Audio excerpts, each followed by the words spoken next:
ago with Michelle Tafoya. Well, Coach, you started the season 0-4, but since then have won 5 of your last 7. What have been the significant factors behind that turnaround? I just think the singular focus of the guys, just having the ability to zero in on the challenge of the week and void out the noise. It's obviously there's a lot of noise when it comes with the kind of start that we had, but they've done a nice job of just being mentally tough. This is Steelers-Ravens, and if recent history is to be our guide, this will be decided by a field goal or less. How does the winning team generate an edge in this game? You know, you don't absorb enough negativity early on. I think that's kind of been what has marked the flow of these games. We got to avoid some negativity. Obviously, we got to make some plays down the stretch, and the kicking game is going to be big. Coach, thank you. Thank you. And the Steelers will be without starting defensive tackle Steve McClendon tonight, missing his first game because of an ankle injury. They'll also be without linebacker Lamar Woodley, who's missing his 3rd straight game with a calf issue. But they do get back defensive end Brett Kiesel, who missed the last 2 games with plantar fasciitis. All right, thank you, Michelle. The bearded one, there he is, number 99. Baltimore won the toss, elects to defer. Justin Tucker having a great year. A very demonstrative kicker. To kick off to Emmanuel Sanders, one of the Steeler wideouts. And on this chilly night in Baltimore, off we go with a bouncing ball that's fielded 4 yards in, and Sanders will down it there. And let's take a look at the Pittsburgh starters. Ben Roethlisberger, Miami Redhawks. Le'Veon Bell, Michigan State. Will Johnson, West Virginia. Antonio Brown, Central Michigan. Emmanuel Sanders, SMU. Heath Miller, Virginia. Kelvin Beachum, Southern Methodist University. Ramon Foster, Tennessee. Fernando Velasco, Georgia. David DeCastro, Stanford. Marcus Gilbert, University of Florida. Steelers of late have been using a lot of extra linemen, 6 offensive linemen on occasion. Right now they come up in a situation where, as you can see, you've got 3 linemen to the right. In motion goes Jericho Cotchery, who has scored 7 touchdowns this season. They begin with a draw play to the rookie running back Le'Veon Bell, who was their number 2 draft choice out of Michigan State, tackled by Haloti Ngata. I think Haloti Ngata is feeling better right now. Right over the nose tackle, just takes a swim move and gets in the backfield. And when he is athletically active like that, to go along with that huge size of his, you have problems on the offensive line. It's a reconstructed, revamped Raven defense. You know that Ray Lewis has retired. Ed Reed is gone. A lot of guys are gone from last year, but they have really picked it up of late, and that's the reason for the optimism around here. To the outside, and another reason for the optimism are plays like that. Ladarius Webb gets him behind the line of scrimmage. So 2 runs and a loss of 2 here. 3rd down and 12. Ben Roethlisberger, 5th career start at Baltimore. Steelers in those starts averaging only 8.3 points per game, but he's 2-2 as a starter in this stadium. 3rd down and 12. They bunch 3 receivers to the right. Keep it on the ground. And to the 25-yard line goes Bell. So 3 runs for the rookie. And then, of course, it's Pittsburgh and Baltimore, so you'll see a lot of activity like that after the whistle tonight. Still trying to get them unpiled. Clete Blakeman and his crew will have their hands full. We're a minute and a half into the game, and we already have this. I like it. I hate to say it, but this is what makes this game so great. And it goes, look at the hole in the middle here. Ben saw it. They stack everybody to the outside to try and get pressure. So he goes, okay, I'm just going to turn around and hand the thing off. But in talking with Ben Roethlisberger last night, he said you'd see stuff like that. Chris Canty sort of a pile drive and then a couple of shoves, and the big guys get into it. And we kind of got a Pittsburgh-Baltimore game breaking out all over here. Happy holidays. Matt McBriar, who was picked up in the middle of the season, is the Pittsburgh punter. Jacoby Jones to return the kick. And he is always a threat. Big booming kick. Jones from his 19-yard line brings it back out to the 28-yard line. Tackled by Antoine Blake. And let's take a look at the Baltimore offense.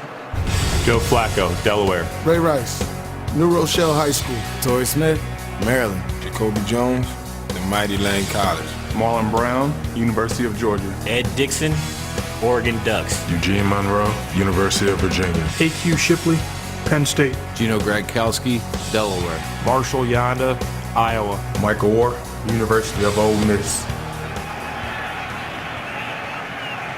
So Baltimore all season long trying to get some running game going. Start with play action, and Flacco going deep. And out in front is Jones. There's contact, but there's no flag. It's a little bit underthrown. William Gay was there. Jacoby Jones had beaten him, but the ball hung and the pass is incomplete. 2nd and 10. I tell you, William Gay got away with everything here. He's going to bump back into him to slow him down. He knows he's beaten, and then flips his head around at the last minute so he doesn't get called for pass interference. Just a good veteran play. William Gay was great last week. Probably got away with a little something on that one, but you got to give him some credit. A very intelligent play. Ravens beat the Jets 19-3 here on Sunday, with Jones scoring the only touchdown of the game. Play clock at 1 out of the pistol on 2nd down and 10, and they give it to Ray Rice. Unbelievably averaging less than 3 yards per carry, tackled by Polamalu. So Joe Flacco had a postseason for the ages. He's terrific in this stadium, 37-8, drafted in 2008 and started as a rookie. He and John Harbaugh coming in together, and he parlayed that offseason into a $120 million contract. And John Harbaugh has taken this team to the postseason in each of his years at the helm, and at least one postseason win in every one of those seasons. 3rd and 7.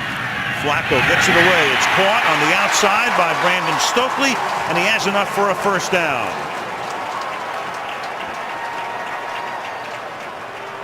One of the interesting parts about the Pittsburgh's defense now is their great playmaker, Troy Polamalu, is now almost playing a linebacker position in the dime defense. And one of the things in talking to the Ravens about that is it takes him out a little bit of that X-factor role that he does so well, where you just don't know where he's going to be. Back in at linebacker here again. To the outside. And the tackle on Torrey Smith is made by Ike Taylor as we take a look at that Pittsburgh defense. Cameron Hayward, The Ohio State University. Ziggy Hood, Missouri. Jason Worlds, Lunchpell Defense. Lawrence Timmons, Florida State. Troy Polamalu, University of Southern California. Jarvis Jones, Georgia. Ike T. Swagger University. William Gay, Louisville. Will Allen, The Ohio State University. Ryan Clark, LSU. Cortez Allen, the Citadel. Like the Ravens, a lot of changes with Pittsburgh. No James Harrison, no Casey Hampton from last year. And on 2nd down, there goes Flacco deep again, and it's caught by Smith for the touchdown. 55 yards. So he underthrows Jones on his first bomb. They may have marked him a little short. The crowd thinks he's into the end zone, but now they're going to mark the ball at the 1-yard line. Cortez Allen makes the tackle. Take a look. The safety in the middle of the field, I believe it's Will Allen, comes up underneath this route, and Ike Taylor, who has been seeing a lot of receivers the last couple of weeks go by him, and they just take shots down the field. It's the exact same way they played the game last week and just came up with a lot of big plays, and now the ball down to the 1. One official came in to signal touchdown.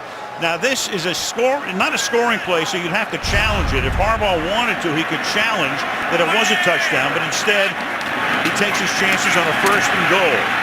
And this is Ray Rice who won't get there, so it's going to be 2nd down and goal. Well, I tell you, Joe Flacco, this is sort of the opposite of what we see around the National Football League with the Baltimore Ravens. So many teams around the NFL now are throwing those little, short, quick passes all over the field and the quick screens, and you'll see a lot of that from Pittsburgh tonight. And Joe Flacco and the Ravens, almost the opposite. They just take it and throw it deep and take their chances. 5 minutes into the game, play action. Flacco dancing, and he's going to get sacked back at the 7-yard line. Jason Worlds is there. Boy, he's really come on. He's playing extremely well of late, and that's going to make it 3rd down and goal. One of the things that they do in protection with Ray Rice is they expect him to be able to double read here and here, and sometimes it gets him in trouble. That time, Jason Worilds just beat him around the edge, so that first down and goal from the 1 all of a sudden doesn't look so good. Now they split Rice wide to the right, empty the backfield. They go 5 wide on a 3rd and goal. Flacco hangs in, throws, caught, touchdown, Torrey Smith. And this time it counts for sure. So Torrey Smith, who looked as if he was in the first time, spotted inside the 1. Harbaugh can smile right now. Otherwise, he would have questioned whether he should have challenged that spot inside the 1, but it's all academic at the moment. Touchdown. Well, Ike Taylor is going to be upset with this one because you see him waving his arms. He started inside, jumped to the outside, basically telling Torrey Smith, here, you get a free release to the inside because I have help in there. The help did not help, and they got a touchdown. Justin Tucker for the point after. So the Ravens' first drive, 71 yards, 8 plays on a 3rd down to Smith for the TD. 7-0 Baltimore. My mouth's watering a little bit now. We love being out on Thanksgiving night, doing the games and all that, but you do miss that turkey. Yeah, we were stuck with Brussels sprouts, but what are you going to do? Okay. So here we are in Baltimore on Thanksgiving night. 7-0, the Ravens on top. The Ravens in this series, the team that scores first is 27-8. Kick is fielded in the end zone as Justin Tucker kicks to Emmanuel Sanders, and Sanders brings it back to the 21-yard line before losing his helmet. Ben goes back to work on Pittsburgh's second drive when we come back. I'm here with store manager Petra. Hi. If you thought Black Friday was over, there's more. This Friday, your local manager has great savings at your Walmart. Christmas trees, fresh cut and artificial, fresh wreaths, and Christmas light sets, all 30% off. All these Barbie fashion dolls and accessories, 30% off. All these Lego construction sets, 30% off. It's the first ever Manager Specials event going on this Friday from 8 a.m. to 2 p.m. only at Walmart. Thrusters at 30%. I can't get her to work. Losing thrusters. I need more power. Give me more power! Located, GE Deep Sea Fuel Technology, a 50,000-pound ingeniously wired machine that optimizes raw data to help safely discover and maximize resources in extreme conditions. Our current situation seems rather extreme. Why can't we maximize... Ready. Brilliant. Let's get out of here. Warp speed.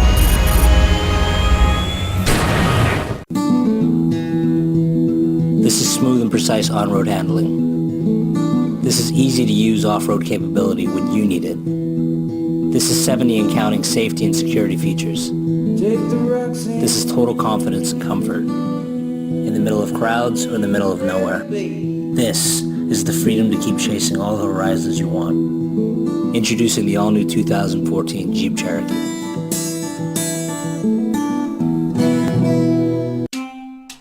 We make the most popular mall Santa in Pittsburgh. We make thousands of things that are more than just things. NFLshop.com.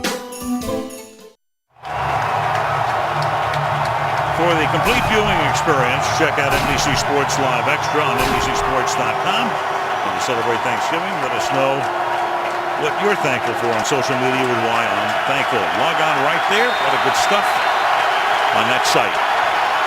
The Baltimore Ravens leading 7-0, ball at the 21-yard line. Pittsburgh with a 3-and-out on their first series, all 3 running plays. Keep it on the ground again. This is Bell, who they expect to develop into something very special. Let's take a look at the Baltimore defense.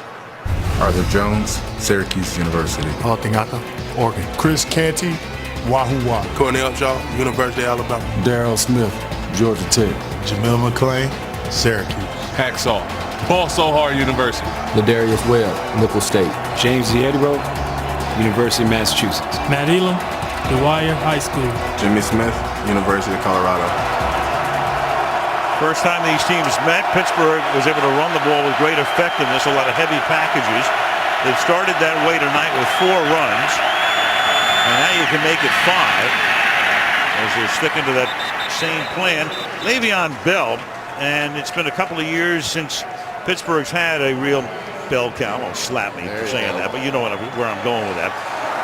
Second-round pick out of Michigan State. He was hurt at the beginning of the season, had 93 yards rushing against the Ravens back in Week 7, and he is going to be their guy.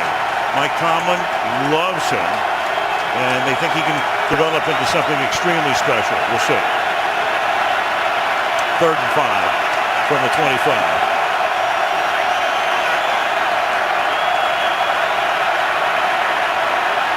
And Roethlisberger ready to throw his first pass of the night. And it's over the middle, and it's caught. And getting away is Antonio Brown, who leads the league in receptions. That is his 81st of the season. He was able to spin away from Lardarius Webb and move the chains. Just coming right across the formation, but you hit on it, Al. Antonio Brown now leads the NFL in receptions. Had a monster year. Mike Wallace, of course, goes off for huge money to the Miami Dolphins.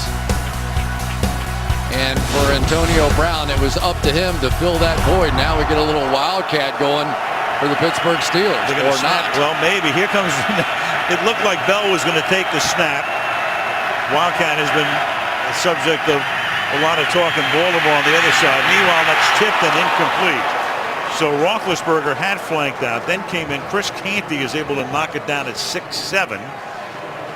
And that'll make it 2nd down. Tell you, Ben Roethlisberger's lucky. That ball tipped straight up in the air. Watch Canty. He's not even rushing. He's just playing wherever the passing lane is. And somehow that thing fell right in the middle of about 6 guys. Ravens used a lot of wildcat last week on the other side. And as you look at Suggs, with his sights set on Roethlisberger, and the first wildcat of the night is employed by the Steelers in this one. He spins around, he throws it to the outside to Emmanuel Sanders, but Sanders gets taken down at the 35-yard line by Corey Graham. Todd Haley in his 2nd year as the Pittsburgh offensive coordinator. How many stories have been written about he and Ben, and Todd is saying, hey, come on, it is so overdone, it is so ridiculous. What do you think? I think they do all right. I don't think he's Bruce Arians in the minds of Ben Roethlisberger, who was his dear friend and had a vacation home together or somewhere close in Georgia, but they do all right.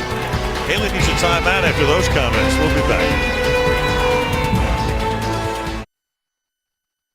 Hi, I'm Dan Rooney. I'd like to thank God for our many blessings and ask Him to bring world peace.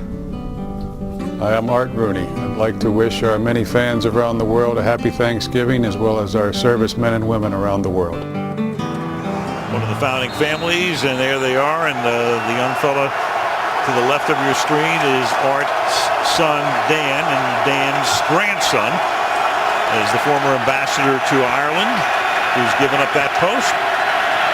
Back in the States full time and here tonight. And we've got our first flag of the game. He was jumping offside from the left side of the defensive line as Emmanuel Sanders can't hold on and gets hurt on the play. Elvis Dumerville was jumping offside. It gave Pittsburgh a free play. Here's Clete Blakeman. Offside. Defense, number 58, in the neutral zone at the snap. 5-yard penalty, still 3rd down. Boy, this hurts on every level. You get Sanders hurt, but this is a freebie for an NFL receiver. You get the offsides penalty, so Ben Rightly takes his shot, and that is an easy catch. That is not exactly a diving layout. That's one he's going to make, but he smacked his head on the ground, I think. You saw it sort of whip down. And I can tell you most of the tough concussion-like symptoms I had as a player were from exactly that. Your head somehow whipping onto the hard turf, and you could see it took its toll. Well, they're going to bring Marcus Wheaton into the game to take his spot. He's a rookie, number 11, out of Oregon State, 3rd-round draft choice. It's 3rd and 2. Ben, a little shovel pass, and that is caught by Jericho Cotchery, having a great season Been around a long time, 10 years. A lot of those with the Jets, but he scored 7 touchdowns this year. He's become like a second security blanket after Heath Miller for Ben. Like this play call. Watch Elvis Dumerville. He sees Ben coming out, and he has to respect that. Dump it down to Cotchery underneath. Clever play. At the 46, Pittsburgh going no huddle, something they've been using with great effectiveness in recent weeks. Pretty much helped turn their season around after they'd started 0-4 in September. And Ben will dump this down underneath, and the checkoff man is Bell, and you can see 5 Ravens all dressed in black tonight. Men in black taking care of him. Hedebo is the first to hit him. 2nd and 9. Now, one of the matchups we'll watch tonight, Kelvin Beachum, the left tackle, a guy who really has had to sort of fill in, took over for Mike Adams, and Terrell Suggs is the guy he's going to have to try and slow down in this no huddle. They hope that at the very least the no huddle can begin to wear down some of these pass rushers, because 2 of the very best on the Baltimore Ravens between Dumerville and Suggs. Good news for the Steelers as Sanders checks back in. After missing just a couple of plays at 2nd down and 9. Blitz coming again. Roethlisberger gets it away, and that's caught by Heath Miller. To the 41-yard line goes the venerable tight end. Heath Miller in his 9th season in the league. He was their #1 draft choice back in 2005, and a lot like Jason Witten. I mean, he's always there. Yeah, and he's such a big part of it. He's coming off the knee injury last year, and he just seems to be getting a little healthier each week. Their MVP, he was the best player, and Ben loves throwing to him.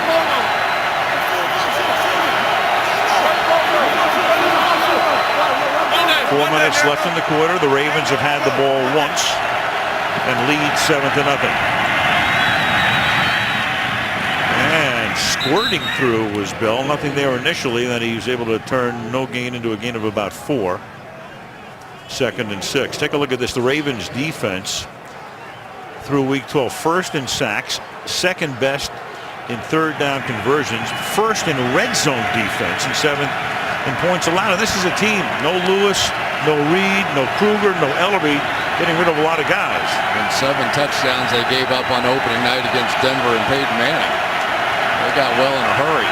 Since then, only 10 passing touchdowns in the ensuing 10 games after that nightmare in the Rockies. And Roethlisberger going deep and incomplete. Good tight coverage on Antonio Brown by Corey Graham, who had 2 interceptions against the Jets 3 days ago. Good read by Ben. You got the one-on-one coverage. And Antonio Brown at the end of this route, watch him. He kind of slows down to try and pin Graham in. I think if he just kept running, it would have hit him right in the hands. See him kind of slow down and tried to create a little space for him to go catch that ball. If he just runs underneath it, I think he has a touchdown.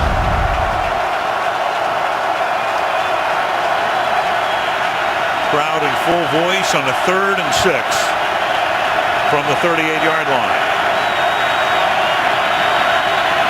Showing blitz. Here they come. And then slings it incomplete to the outside, intended for Jericho Cotchery. James Hedebo on the safety blitz. 4th down. Darrell Smith came to the outside, but Ben should have stayed put here. He comes out here, and I think he would have been blocked because Le'Veon Bell did a good job picking up the safety blitz. He had time, but I think that pressure flashed in his face and made him feel like he had to bail out of there. Matt McBride picked up about a month ago. Ladarius Webb back to receive. McBride, long-time Dallas Cowboy kicker. And that one will bounce at the 5 and be down at about the 10-yard line. And Flacco and company go to work from that spot. 3 minutes remaining in the opening quarter on Thanksgiving night. 7-0 Ravens.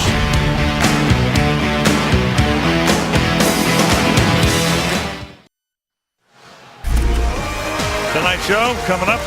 Some of the guests will include the Voices' Christina Aguilera on the Tonight Show. Baltimore, Inner Harbor. They'll light it up on Thanksgiving night. Bernard Pierce is now in as the running back, and he takes it. And Pierce up to the 14-yard line. Well, Joe Flacco, here we go again. A little pushy, shovey. as was the case after the second or third play of the game. We've got new players in this rivalry, but the same result. Yes. It's a tradition like no other. More than 20 yards from the line of scrimmage. Last year, Flacco, 9 touchdown passes. And then in postseason, he was spectacular on their run to the Lombardi Trophy with 5 touchdown passes. This year, in 57, only 1 touchdown pass on a pass more than 20 yards from scrimmage. That was last week. Though tonight, he came within a yard of doing it again with Jacoby Jones making the catch.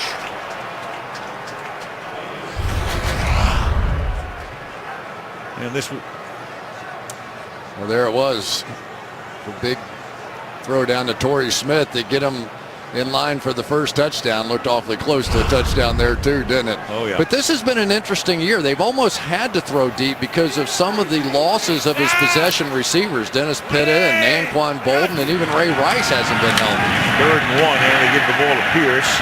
And he fights his way for a first down. But this is the Baltimore running offense this year. It's amazing when you look at it. The league average is always around 4. This year it's 4.2 per rush. But the Ravens, Rice is averaging 2.9. There is Ray. Pierce is averaging 2.7. The team is under 3 as well. And they're 27th in rushing yards per game. And next to last, only Jacksonville is worse in yards per carry.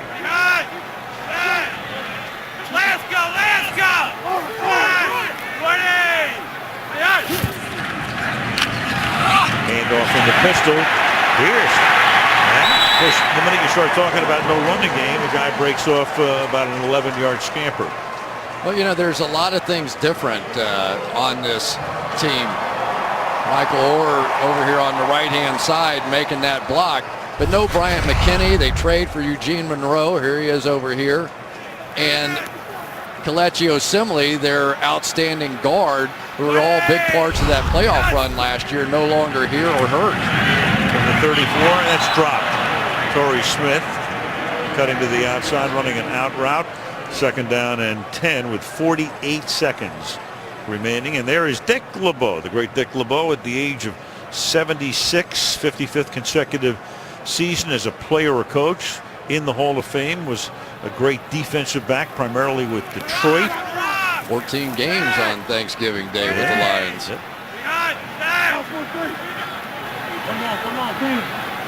Alaska! It's a good call on a night like tonight. 37 degrees. Alaska. And on 2nd and 10, here's Pierce. Out to the 39-yard line he goes. Tackled by Cameron Hayward in our 3rd scrum of the evening. And not the last. Got a split decision going so far, but these teams understand exactly what this game is about. I mean, this is almost an elimination game, not truly. But Torrey Smith and Ike Taylor on the outside going at it, a little holding going on, and then a little of that and a little of that. You know, wide receivers are pretty rough and tumble guys, Al. You know, excuse me? Yeah, they like to sort of stir that stuff up and then look for linemen to help. Oh, I got you. Baltimore takes a timeout, and the quarter comes to an end. And they got the timeout before the end of the quarter. It's going to be 3rd and 5 when we come back.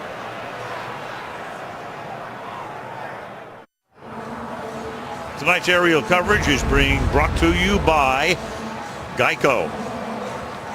High above downtown Baltimore, M&T Bank Stadium near downtown. Al Michaels, Chris Collinsworth, Michelle Tafoya, happy Thanksgiving. If it's been a great day for you, this is pretty tasty dessert we have. 2nd quarter will start before the Baltimore timeout. The clock had expired, so you had the end of the quarter, not charged with the timeout. We start with the 3rd and 5, and it's a first down as the pass is caught here by Brandon Stokely, his 2nd grab of the night, and that takes the ball to the 41-yard line. Well, we've seen Brandon Stokely over the years, not a young man by any means, a little bit of that in and out route. You see some Wes Welkers of the world doing this kind of thing, but guys that can move the chains on 3rd down and 5 are always going to be valuable no matter how old they are. Stokely at 37 is the oldest wide receiver in the league. Rice is back in as the running back out of the pistol. and they'll give it to him. And Ray looking for room to the 41. Rice got hurt second game of the season. Said it's the first time he's really been hurt. Hip injury, and said he just didn't feel right until the end of October. Well, if you saw the play, he kind of went down in a heap. He wasn't even hit. Just handed the ball, was going around the right side, and just went down. He thought he broke his hip. He went off to the sideline and goes, guys, I think I broke my hip. And he said, believe me, you wouldn't be walking if you broke your hip. But he's never pulled a muscle in his life. I couldn't believe it when he was telling us that. I've never heard of a football player say that. 2nd and 8, and the pass is incomplete. Cutting across was the tight end, Ed Dixon. They're still minus Dennis Pitt. I hope to have him back when they play a week from Sunday. And it will be 3rd down and 8. You know, Torrey Smith went to the Baltimore sideline holding his hand. Yeah, and you know, the Ravens are going more and more to this no huddle as well. They really want Joe Flacco to begin to do a little of what Peyton Manning and Tom Brady have done. Read the defense, make the right call, and let him go. Flacco on 3rd and 8. Hangs in the pocket. That pass is incomplete. Tried to get it underneath to Brandon Stokely. And in comes the punting unit as they work on the hand or arm of or wrist of Torrey Smith on the sideline. So much the big play threat. Of course, now it helps a little bit to have Jacoby Jones back in action, so you get that balance effect on both sides of the ball. But here's one of the more exciting young players in the league. This is Antonio Brown. His dad's in the Arena League Hall of Fame. Touchdown Eddie Brown, and Antonio's been lighting it up. And Sam Cook trying to pin him inside the 20, and he does at the 15-yard line. Brown makes the fair catch. Early second quarter, 7-0, Baltimore.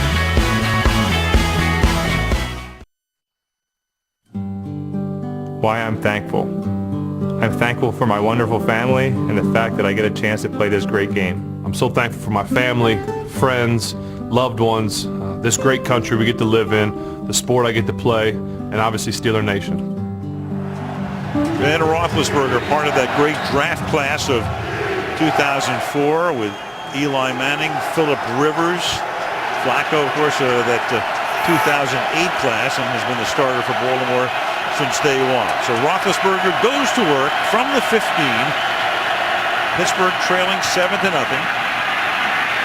Ben on a roll and looking downfield and finds his man, Antonio Brown, for a gain of 12. And we've mentioned before, Chris, a lot of the success that Pittsburgh had came when they began to go no huddle in October, because September was a total disaster for this team.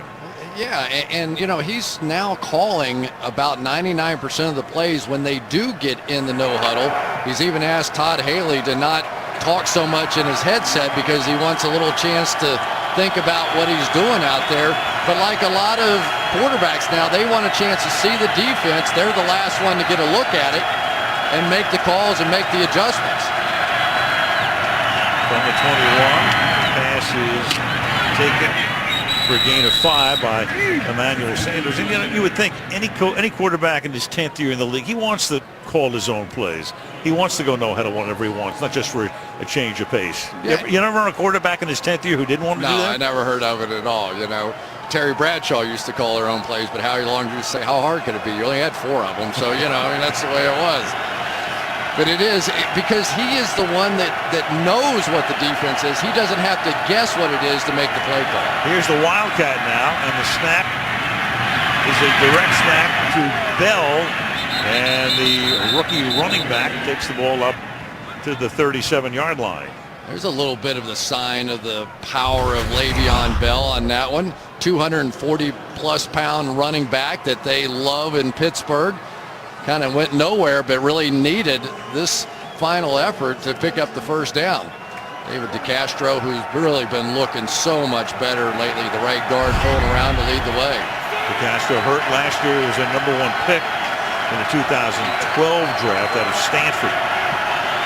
From the 37-yard line. This will be Bell's 8th carry. But they've done a nice job bottling him up. That time Arthur Jones, the 4th-year in from Syracuse, pulls him down. 8 carries, 21 yards. September was a total disaster. The Steelers did not have a single takeaway in 4 games, and they had 11 turnovers. They were 0-4, and it included a trip to London where they lost to Minnesota. But since then, you can see the difference, especially with Ben.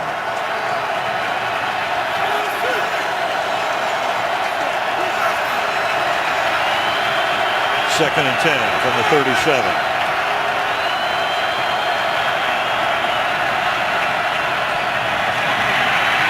Under pressure, off he goes, and Roethlisberger trying to get that first down, and he will. Goes right to the marker before he gets out of bounds. It'll be a first down for Pittsburgh. Nice job here. You're starting to see the Steelers now do a much better job of understanding where the pressure is coming from. Remember, they lost their signal caller, Marquise Pouncey, about 8 plays into the season. So all their plans of going to the no huddle basically went out the window, and they've been redeveloping. Fernando Velasco, I don't know where this team would be without him, was cut by the Titans. He had started 16 games the year before for them, so he was a veteran just learning the system. But now that they are starting to get on the same page, this offense is playing much better. Mike Tomlin said we had a microwave him before we cooked him completely. And that's incomplete. Pass thrown over the middle. And right in that middle was Smith. Elvis Dumervil put the pressure on. Dumervil coming over from the Broncos after that contract fax machine snafu. Well, Elvis Dumervil right out here, just too quick on the outside for Mike Adams. But Ben Roethlisberger completely misses this throw. I think it was Emmanuel Sanders wide open in the middle of the field. He kind of took a step up and just threw it right in the dirt. That's one of Ben's strong points there, making those throws on the move. Completely missed that. Second and 10. He moves Miller around and tries to provide leverage up a block by Miller. Pernell McPhee makes the tackle on Le'Veon Bell. And it'll make it 3rd down and 9. And Suggs needs a breather on this frigid night, and that's why McPhee was in the game, making that last tackle. 3rd and 9.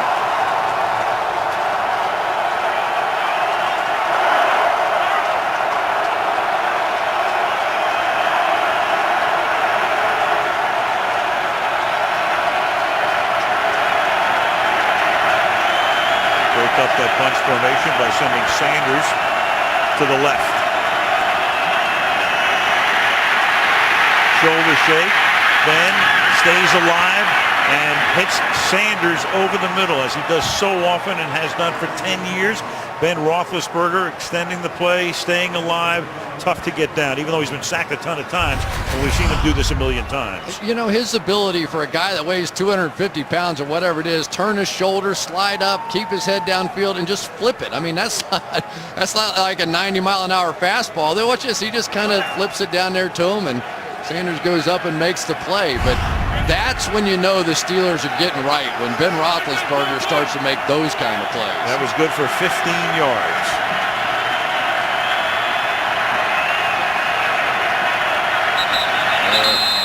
And action from the left side. DeCastro may have moved.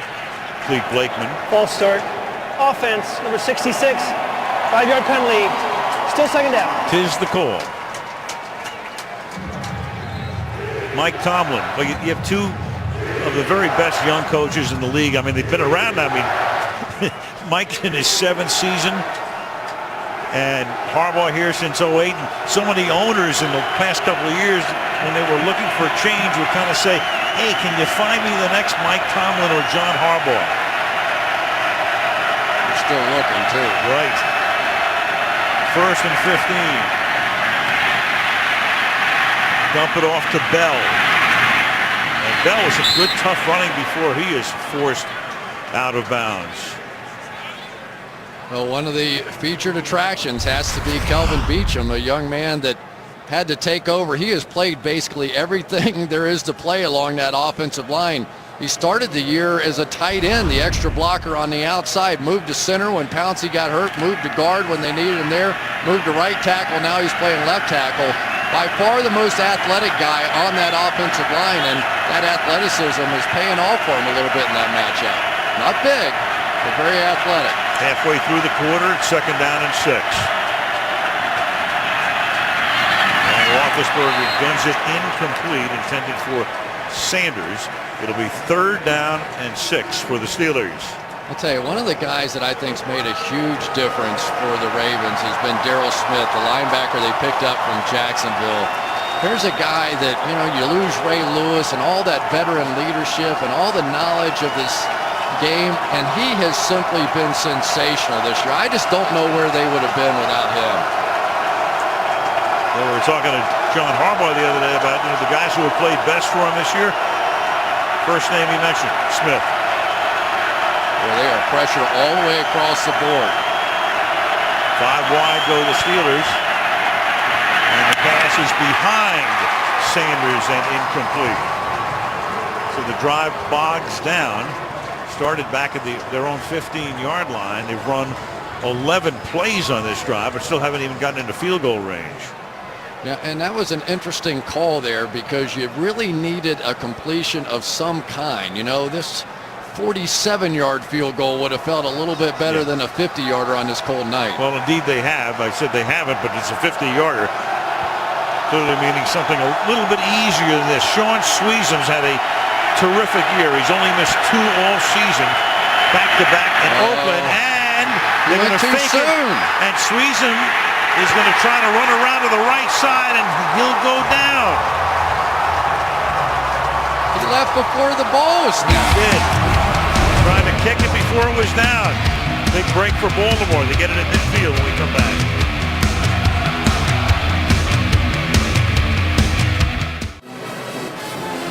So Sean Sweezum starts to move forward before Matt McBriar is able to get the snap. Here's what happens. It's just, he knows there's no chance he can kick it, and then he just tries to get the ball and go run with it. It was interesting, the Ravens only had 9 guys on the field on defense, and luckily were able to stop him. Of course, Sweezum, not exactly a great run threat. No, so the ball at the 44, Baltimore takes it there. Rice goes to the outside and moves it to the 47-yard line, and we check with Michelle. Al, Steelers defensive end Brett Kiesel is questionable with a left foot injury. Same foot that's kept him out of the last 2 games. Meanwhile, Ravens wide receiver Brandon Stokely is questionable with a left knee. He went back to the locker room with Dr. Leanne Curl for further evaluation. All right, thank you, Michelle, as Torrey Smith does come back in after working on his hand for a while on the sideline. 2nd down and 7, and the pass is incomplete. Intended for Jacoby Jones, and he is slow in getting up.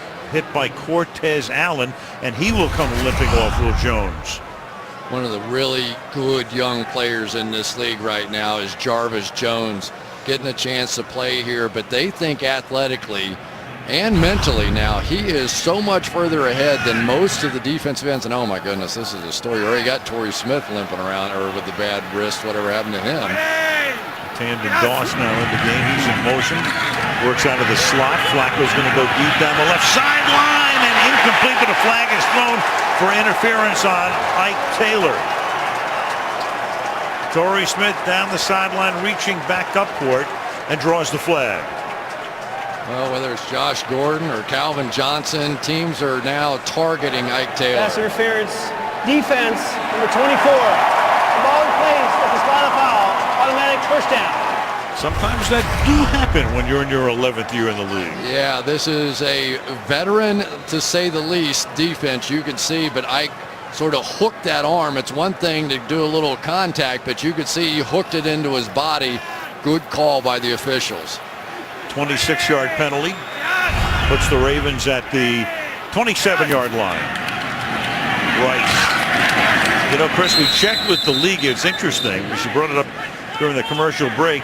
When Sweezum moved forward before the ball was down, you could have called a false start on the kicker, but it's something that Dean Blandino, the head of officiating, said he's never seen, but you could have called it. Yeah, we might have to call John Madden on that one. So, you know, you've seen everything, but I've never seen the kicker in illegal motion. 2nd down and 8. The ball is at the 25-yard line. A little more than 6 minutes remaining in the half.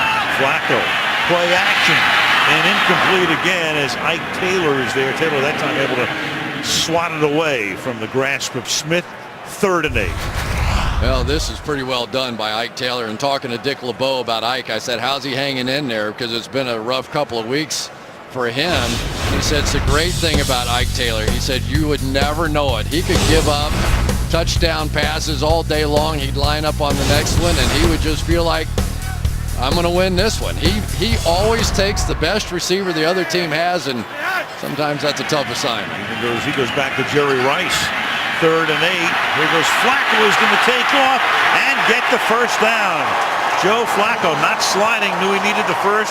Finally tackled by Jarvis Jones and moves the chains on a 3rd and 8. Well, let's give some credit to Michael Orr on the outside here. Just barely held off Jason Worlds. And Joe Flacco said, you know, we've been struggling to run the football, so I almost feel like this season I have to do it myself a little more often. I don't like to run, but when necessary and in key situations, I will. That was huge there. He's had 6 third-down runs this season, all for first downs, and he's averaged over 5 yards a carry when the other guys are averaging less than 3. Offense, number 68, 5-yard penalty, still first down. A.Q. Shipley. Jacoby Jones has come back into the game. There he is. Boy, what a playoff run he had. Great Super Bowl game, caught the pass against Denver, and probably the play of the year, wouldn't you say? That pass, 40-something seconds to go, and looked like the Ravens were going to be one and done, and 70 yards later, here we go. Helped Flacco back up the truck for the bank to the 21-yard line. Here's Ray Rice. We won't tell you who it is, but one of the Steelers we met with last night, he said he called somebody Mr. 120. We went, what? And we thought for a second, $120 million. We can't give him up, but he's clearly on the defense. Yeah, he's like, 120. I don't know what he's thinking about there. We got well, maybe it was Ryan Clark, but we can't quite remember. Yeah. He's a funny guy. Very funny. We gave him up. Mr. 120, 2nd and 14. Pressure, and he's going to lose the ball. It's a strip sack. Ball is loose at the 29-yard line, but recovered as Jason Worlds came in, but Baltimore is going to retain possession. So strip sack by number 93. The development of young pass rushers. Watch his hands here. Just smack the hands of Michael Orr right off of him. And Michael Orr now is in a very interesting situation because of the trade of Eugene Monroe. Both of those guys will need contracts. I doubt very seriously they both get it. And my guess is that Eugene Monroe is going to get the deal and Orr will not. He may be somewhere else next year. He did not play well last week. 3rd down and 23. 2nd sack for Worlds in the game tonight. And now Rice will chug his way to the 25 to make it a little easier for Justin Tucker on the field goal attempt upcoming. Will Allen making the stop. Well, maybe we'll see the holder go in motion this time. Well, that was a good stand, though. After you give up the long pass interference call, you hold Baltimore to field goals. That's better, especially because Ben got the offense moving at least a little bit in that last drive. 22 straight successes for Tucker. This one will be a 43-yard attempt. Sam Cook to put it down, and Tucker's boot is through. 3:01 remaining in the opening half, and Baltimore now leads 10-0 over Pittsburgh. Well, there's a fun and easy way for you to hop on the NFL Play 60 bus to get on board and join the movement to help children get active and healthy. Visit NFLRush.com/Play60. A lot of kids here tonight. Some of the Play 60 group before the game on this Thanksgiving evening in Baltimore, Maryland. So the Pittsburgh Steelers down now 10-0 with 3:01 to play in the opening half. The Steelers have had 2 long drives, but neither has resulted in points. Their last 2 drives, won 11 plays, and then with a punt, 12 plays ended with the botched field goal attempt. Jonathan Dwyer to run this kickoff back and bangs his way out to the 28-yard line. So Roethlisberger trying to put some points up on the scoreboard in Baltimore when we come back. Wow, it's only about 10 weeks away now. February 6th, the world's greatest athletes come together for the Sochi Olympic Winter Games. It all begins February the 6th right here on NBC. frozen water there as you look at Baltimore, but a guy who knows what a little warmer water is like is the most decorated American Olympian ever. Michael Phelps right there. Lives here in Baltimore. Mom Debbie looking on this whole night. I used to do some interviews with Debbie. She was fun to be around at the Olympics. A little bit nervous over there, but she had fun. Celebrating though. Swing pass to the outside taken by Brown, but he can't get on track. Jimmy Smith coming up from the right corner to make the tackle after a gain of 2 yards. Pittsburgh offense, so a 3-play drive to open things out, 3 and out, and then an 11-play drive resulting in a punt. The 12-play drive resulted in the botched field goal attempt. So they've had the ball a lot, but it's resulted in nothing. Felix Jones, the former Cowboy, is now in the backfield. 2nd and 8.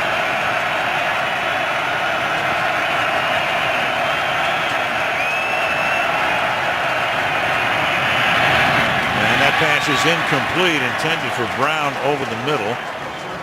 It'll be 3rd down and 8, and Roethlisberger at the current moment is 10 for 17 for 71 yards.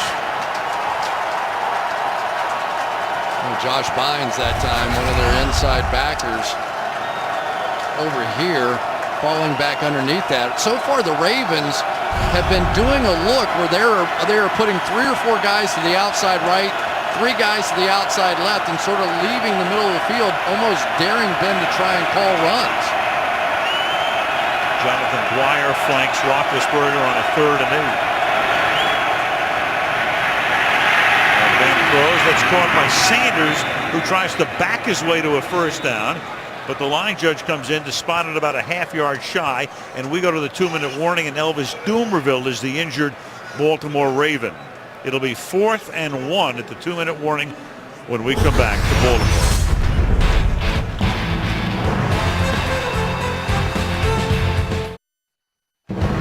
So at halftime coming up, the Cowboys come back to knock off Oakland. Lions get 37 unanswered points. Aaron Rodgers can't get back fast enough for Green Bay. Bob and Hines breaking down the first half, all on the Toyota halftime. So we cruise through the inner harbor of Baltimore, 4th and 1.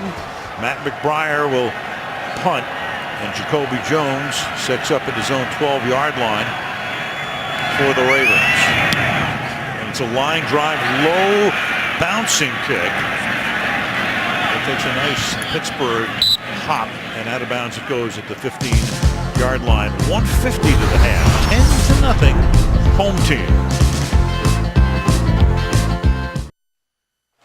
Sunday Night Football on Thanksgiving night being brought to you by the brilliant minds and machines of GE, by Toyota Care, by the new windows, one experience for everything in your life, and by The Hobbit, The Desolation of Smaug, in theaters everywhere December the 13th. What was that? It's the Desolation of Smaug. Meanwhile, it was Plymouth Rock. Normally we show you local shots, but well, Christmas is a-coming. Flacco starts with a pass to Ray Rice that gets broken up as he receives it. Ziggy Hood making the tackle. Ravens have all of their timeouts. 2nd and 9. Yeah, and depending on how this play goes, Pittsburgh has a couple too, so. See what happens here is the pass is caught at the 20-yard line, and it's going to be 3rd and 1 as Dallas Clark, the longtime Colt, makes it a 3rd and 1, and it's one of those situations now where Baltimore coming up to the line, have all of their timeouts. Here comes Polamalu up to the line too. Right, and thrusting ahead is Ray Rice, and now you can start thinking about those timeouts, and they take it right here after a 1st down. 64 ticks left. So two timeouts remaining for Baltimore as you look at Polamalu's fairly quiet to this point tonight. I haven't called his name.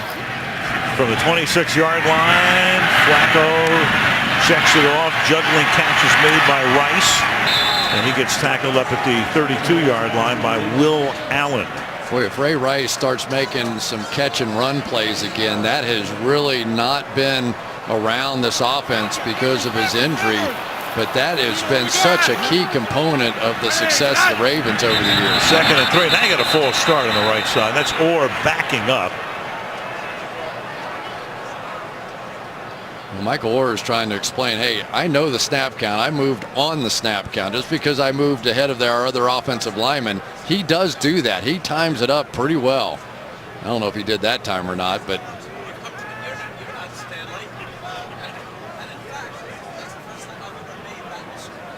he usually is the first offensive lineman to move in the tape I've watched. Right on the end of the line of scrimmage here. I'd say that's a little before the snap. Yeah, I would too. False start. Offense number 74. It's a 5-yard penalty. In addition, this situation requires a 10-second runoff. And Baltimore has elected not to take a timeout to save the 10 seconds. So the game clock operator, please put 28 seconds on the game clock. 28. That's a very interesting call right there. I'm not sure I wouldn't have taken the timeout and saved those 10 seconds right there. I don't know what you're going to do with the timeouts. Right. The 2nd down and 8. Curious decision right there. The pass is caught by Rice. He gets to the 33. Now you're going to take another timeout here. But you only have 17. It's going to tick down. And apparently they're going to be content just to go in with a 10-0 lead. Or are they? Yeah, I think that's going to be that. Yeah. So that's the way they play it at the end, and the crowd doesn't like it. But Harbaugh is content to go in with a 10-point cushion at the half. The Ravens will get the second half kickoff. Into the first half, Baltimore 10, Pittsburgh nothing. The Toyota halftime coming your way next.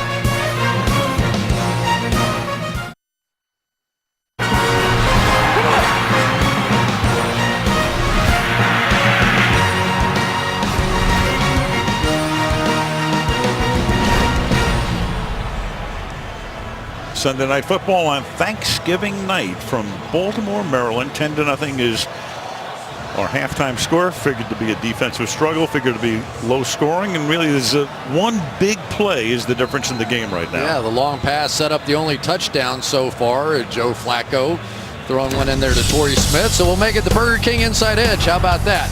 We talked about the fact that Ike Taylor sort of set up to the outside, inviting Torrey Smith to the inside because he knew he had help on the inside. There it is. Brett Kiesel is going to drop underneath, and he's going to be the guy to take away the inside throw. Unfortunately for Kiesel, he's not used to dealing with quarterbacks. Joe Flacco looks him off just far enough, makes him lean a little left, throws it behind him, and there it is, your Burger King inside edge for the only touchdown of the game. Check out more insights from tonight on NBC Sports Live Extra. And of course the big play that I referred to was the 54-yard pass that set that up, that was initially ruled a touchdown, and then they put the ball back at the 1-yard line, and from there they scored the only touchdown of the game. Rushing yardage, Baltimore with 47, Pittsburgh only 20, despite the fact Bills carried the ball 9 times tonight. Total yardage 151 to 98, and Pittsburgh's had a little bit more possession time, but a couple of long drives resulting in no points. Well, be careful with this guy. San Francisco 49ers will tell you all about it.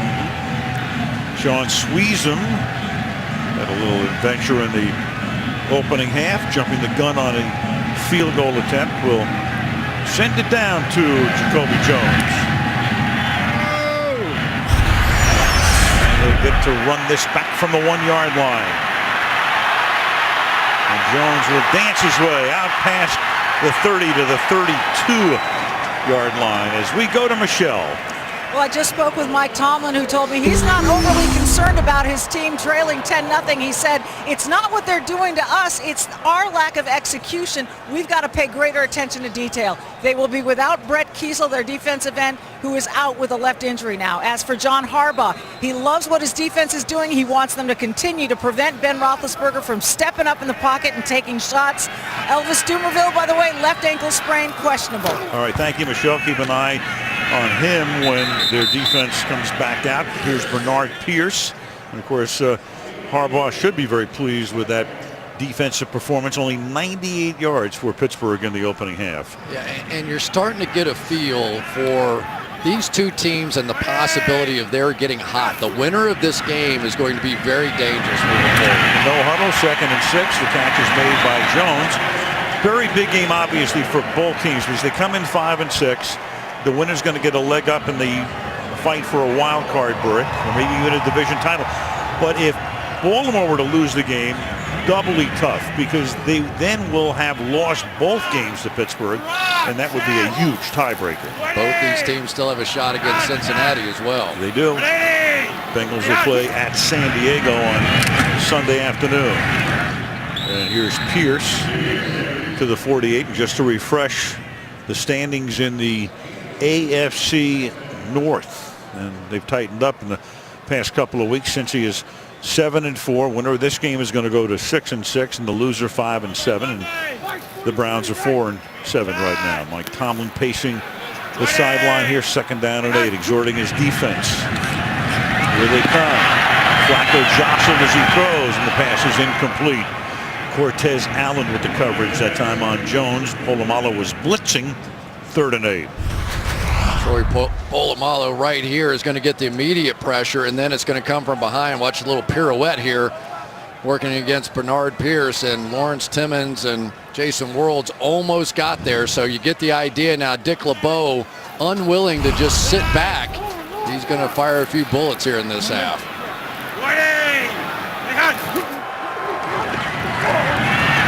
3rd and 8. Pass is caught. Smith. And Smith starts to stumble. Let's see where they mark his forward progress. Naked eye, it looks to me, well, it's going to be right on the line, so it should be a 1st down. And as they take a look at the sideline, goes down just at the 44-yard line. Going to measure. I'll tell you, that's pretty close. When that knee went down, they're getting a pretty good spot out of that one. Very good spot, and you can tell Tomlin hates that spot. He's right there. He can see it, and it looks like it's going to be a 1st down. That's interesting. Where was he touched? To go down is one thing, and to be touched when you're down is the other. Right. Now, that was a 3rd and 8. So a critical spot on a 3rd down play. Blakeman, chain gang coming in. Of course, Tomlin could challenge this spot. It's going to be a 1st down. And does Mike want to challenge it and maybe lose it and lose a 2nd half timeout? You take a look. Knee is down. There's the ball. The official sticks are actually on the near side as you look at it. You saw those sticks there on the far side. The official sticks are on the near side. Tomlin's still pacing, still upset, but he's not going to challenge. I agree with him. Yeah, me too. Yeah. I don't think you win that challenge. Even if you do, they probably go for it on 4th down. Yep. Flacco swings it to the outside. Brown off a pick, and Marlon Brown makes his first catch of the night, and that is good for a 1st down. Rookie out of Georgia. Well, throwing the Steelers screen right back at him here. Everybody's coming this way and kicking it out.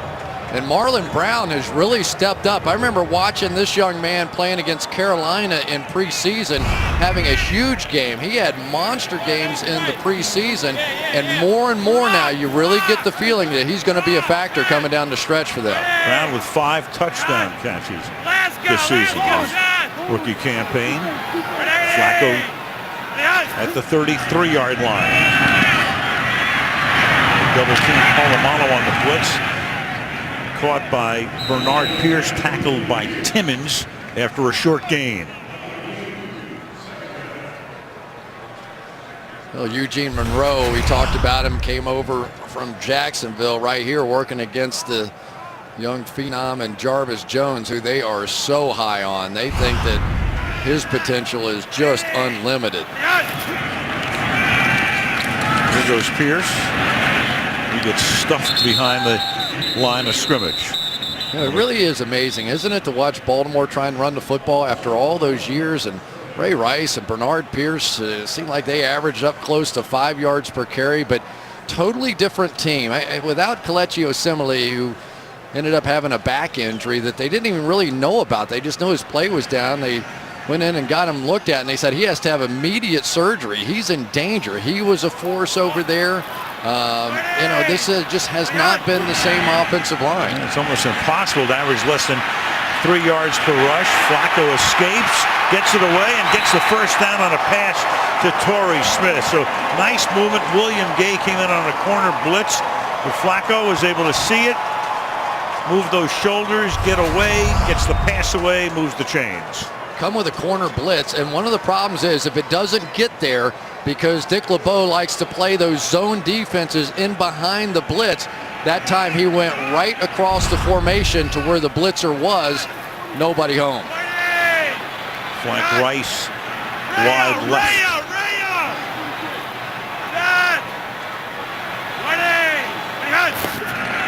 And they give it to Rice, and Rice through the middle, and Rice takes the ball to the 11-yard line.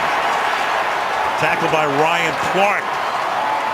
And Rice, who's had such a tough time getting anything this year, has his longest gain of the night.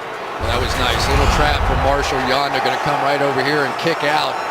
And Rice is just going to shoot right through that tiny little gap. And tell you, with the way this team can throw the ball deep, you give them even a little bit of a running game, they could be a force here in the last quarter of the season. Second down and 1.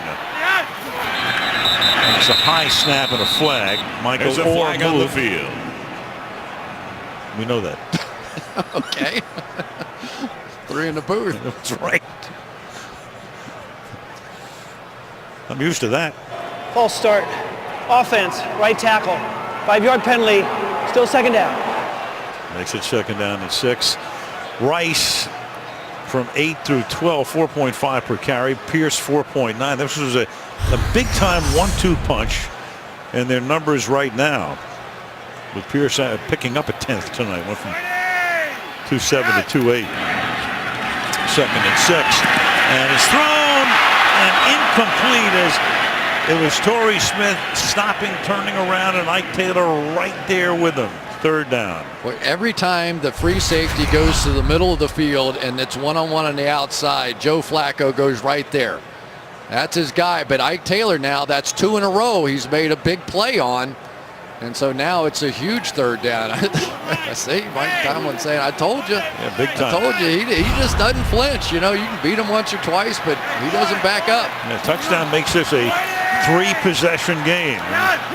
In these street balls, that's a big, big lead. And that pass is incomplete. So a big third down stop right there. Ziggy Hood came in and was able to jostle the quarterback as Flacco threw it away. Fourth down.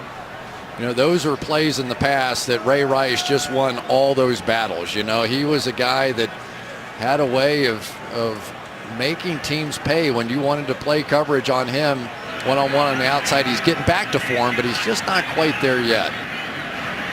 34-yard attempt for Justin Tucker. Had a great rookie year. Second year out of the University of Texas. Cook gets it down. 24 straight field goals for Justin Tucker, and Baltimore's lead is 13-zip. Eastern and Pacific, 9 Central and Mountain. Right here on NBC. Edgar Allan Poe, and of course that's where the name Ravens would come from. The Baltimore Ravens coming into existence after leaving Cleveland, beginning a new history here in 1996. Dick LeBeau, 55th year of coaching, consecutive season, going over the charts with his defense. Right now they need something on offense. Area point to this point in the third quarter as Felix Jones downs it in the end zone. And Roethlisberger will have the ball for the first time in the second half when we come back.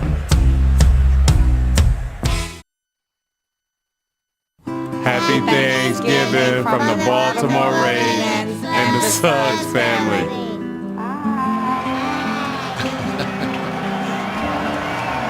There he is, Terrell Suggs. Such an instrumental part of a couple of Super Bowl teams. 11 years in the NFL. Played, of course, last year with the Super Bowl champions. #1 draft choice back in 2003. And the man who sacked Roethlisberger more than anyone else. And the pass is caught, and Heath Miller out to the 41-yard line. So the Steelers in dire need of getting something going here, down 13-0 early in the third. Well, part of their success on that one is they are double teaming Suggs on the outside, and I tell you, Pittsburgh's got a pretty impressive streak going now. 3 straight weeks. Mario Williams and Ndamukong Suh, Phil Taylor of the Browns. None of those guys show up on the stat page, and so far tonight, Suggs has not shown up on the stat page. All marquee names.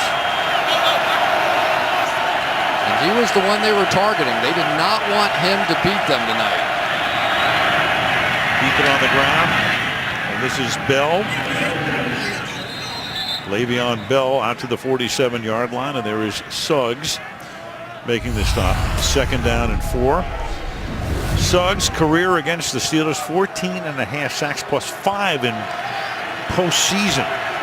3 sack fumbles in the regular season, a couple of picks as well. Well, the other thing they were worried about was they think they know the signals. He had an interception on a quick screen once where it truly did look like he knew exactly what the call was, and the Steelers were cognizant of that here tonight. 2nd down and 4. Squat by Miller, but he's going to get ridden down at the 49 by Josh Bond. Go back to 2010, Terrell Suggs. You'll see Ben barking out the audible. Suggs paying attention. Walks out a little bit, takes a stride. Now watch this move. Right up the field, thank you very much, and would have had a walk-in if he hadn't stumbled down. Steelers come to the line without a huddle. 3rd down, 2 from the 49. And through the middle is a big hole there for Bell. Inside the 40. Bell inside the 20, and then finally ridden down, 1st and goal. Matt Elam, rookie #1 pick out of Florida, rides him down after a gain of 43 yards. Well, good double team over here on this side as they get a little movement. Just secure Haloti Ngata, and so many times that's the key. But boy, that's the kind of breakout play they've been waiting for from Le'Veon Bell. And once again now, that was his best game of the year, was against the Ravens. Maybe he's getting it going again. He had 27 yards total on 10 carries before that point. 43 there. That's the longest run against the Ravens this season. From the 8. Incomplete. I'll tell you, the Ravens, just make the point, Chris, so good in the red zone defensively. and the Steelers so bad. I mean, Right. This has been sort of the nightmare matchup so far this year, because the Pittsburgh Steelers, obviously at this point in the game, they've got to put a touchdown on the board here, but this is what the Ravens do best. So this final 8 yards is going to be an uphill grind. Spread it out, empty the backfield. Ravens have allowed only 1 rushing touchdown all year. That would be week 4, Fred Jackson, Buffalo. 2nd and goal. Pay attention to Heath Miller in the slot and Jericho Cotchery. Those are the 2 guys. Cotchery with 7 touchdown catches. Roethlisberger backing away. Finding time, throwing it incomplete. Intended for Cotchery and broken up by Jimmy Smith, 3rd and goal. I tell you, you have to give Kelvin Beachum some credit, man. This guy is hanging in here. You know, and Ben's buying some time. Really, you get this kind of time, that kind of protection, he moves around. Usually Ben Roethlisberger and the Steelers score a touchdown out of that. Very impressive that time on the back end by the Ravens. Elvis Dumervil shaken up at the end of the first half is in there now. Suggs, a look at him. Roethlisberger, play clock winding down, 3rd and goal. Brings Sanders to the inside. Ben stepping up, gets it away, and it's caught in the back of the end zone. Roethlisberger extending, hits Emmanuel Sanders to finally get Pittsburgh some points. Nice move in the back of the end zone by Emmanuel Sanders, but that was all Ben Roethlisberger, just buying some time. Watch Sanders, going to go right down the middle of the field between the hash marks, fake to the outside, back to the inside. Ben sees it. Luckily, nobody flying in. Here's Sanders coming in. And really everybody sort of leans that way, and then they can't react late. Darryl Smith fooled just enough by Sanders. Huge touchdown for the Steelers. Fourth touchdown reception of the year for Sanders. Squeeze him for the extra point. So they go 80 yards in 7 plays, 2 runs and 5 passes. 6:26 remaining in the third. It's now 13-7 Ravens.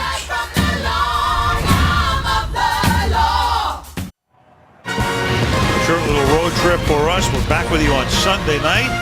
It'll be the Giants and the Redskins meeting up on Sunday Night Football. It all starts with football night at 7 Eastern time. The storylines, I'd say, going into that game on Sunday night, my man. We'll have a few conversations, won't we? You would think. Yep. Giants Redskins Sunday night. 72 hours from now. Actually, more like 69 and a half, but who's counting? Sweezum's kickoff. Fielded at the goal line by Jones. Jacoby Jones gets by Sweezum. And taken down at the 27-yard line. Only Cortez Allen stood between Jones and the goal line. Touchdown saving tackle. What a play by Cortez Allen to give his team a chance. This thing opens up wide open, and they've got a blocker in front for Sweezum. They had no chance whatsoever, and Cortez Allen is basically keeping the Steelers in this thing. They take that touchdown off the board with one right back, and all the momentum's gone.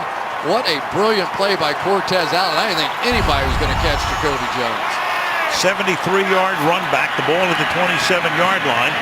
Play action, Flacco throws, caught to the 11-yard line, goes the tight end, Ed Dixon. Absolutely love the call right here by Jim Caldwell. Right after the big play, everybody's flying to go get the run. You think you're going to come out, play a little ball control, go right to the bootleg. Very decisive play call. Now comes up in the pistol from the 11-yard line. Give it to Rice. Gain of a couple. 2nd and 8. Clark and Timmons make a tackle, and a little conversation. Yeah, Ryan Clark said take that kind of thing, and this is starting to get a little salty out here right now. Ryan Clark did put a big hit on him. And Rice trying to get back after him. Watch the tail end of that thing. That was a little helmet-to-helmet shot. Of course, no penalty with the ball carrier just coming through the line of scrimmage. 2nd and 8. Flacco underneath to Rice, and he can't go anywhere. And that time it's Lawrence Timmons making the tackle. 5 minutes to go in the third quarter. Big 3rd and 7 upcoming.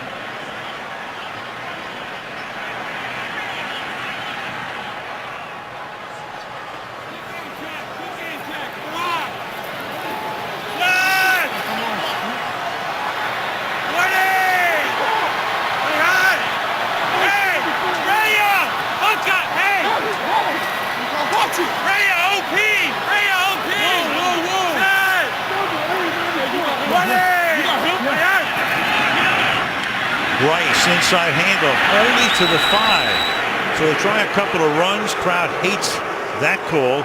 Timmons makes the tackle. He's been in on all 3 last stops, and it's 4th down. Big play here, back-to-back by Timmons to make the open field tackle and then come back and make that one as well. He has become the defensive signal caller in there when Larry Foote got hurt, and we've got a flag down. Just came down well after the play. I think we've got unsportsmanlike. Clete Blakeman. After the play, unsportsmanlike conduct, offense number 27. Wow. 15-yard penalty, and it's 4th. Well, Rice was jawing with Clark, and then he continued that, and that turns a chip shot field goal into something a little bit more. Only matters if you miss, but turns a 23-yard field goal attempt into a 38-yard field goal attempt. Justin Tucker, 24 straight, and there's 25. to make it a 2-possession lead again. 3:49 left in the third. 16-7 Baltimore.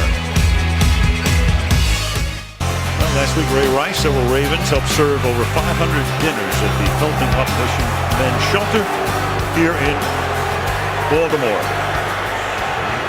Ray Rice very instrumental in efforts to stop bullying around town. Great story today on the Today Show. And does a lot of good things. Wasn't going to take any bullying on the field in that series either. But a big 4-point tackle by Cortez Allen. You got to keep that in mind. Here's Justin Tucker's kickoff. This is Sanders out from the goal line. And he's taken down at the 20-yard line by Matt Elam. 3:43 left in the third. Big game in Baltimore tonight. 16-7 Ravens. Why am I thankful? I got a loving wife and 3 children. Obviously, I've been blessed professionally. I got a great job. I work with great people on a daily basis. I'm thankful for my wife and my 2 beautiful children, healthy children, and just being able to live the NFL dream in Baltimore and enjoy the fans and the great teammates and the great memories that I've had playing as a Raven. Well, the crowd was booing as we went to commercial, and they're booing even more after. And we're going to show you what happened on that run back by Jones with Mike Tomlin involved along the sideline. They played it back about 8 times, and even Mike got a grin out of it. But first things first, it's a first down from the 21-yard line. And a little dump-off screen to Bell. And Bell turns it upfield and picks up about 7. So let's go back to that long 73-yard return by Jones. Well, here we go. Here's Tomlin over here. Obviously, Jacoby Jones there. And Tomlin is essentially on the field here. And you just wonder, he's trying to get out of the way there. But did that force Jacoby Jones to lean back into the tackle by Cortez Allen? Don't want to in any way say that was something intentional, but if he had picked off the official on that play or touched the player, either way, that's a big penalty. Exactly, and we've seen that happen a couple of times this year where coaches have been involved in impeding officials along the sideline. So in the Dallas Washington game earlier this year. But they can actually, if you impede the runner or come off the sideline and make a tackle or anything bizarre like that, they can award a touchdown. They can take the ball and say he would have scored a touchdown on that play and award the touchdown. So they played it back about 5 times, and of course that got the crowd crazy.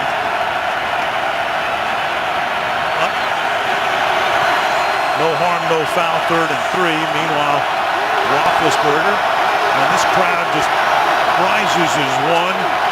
It's full throat on any 3rd down by the opposition.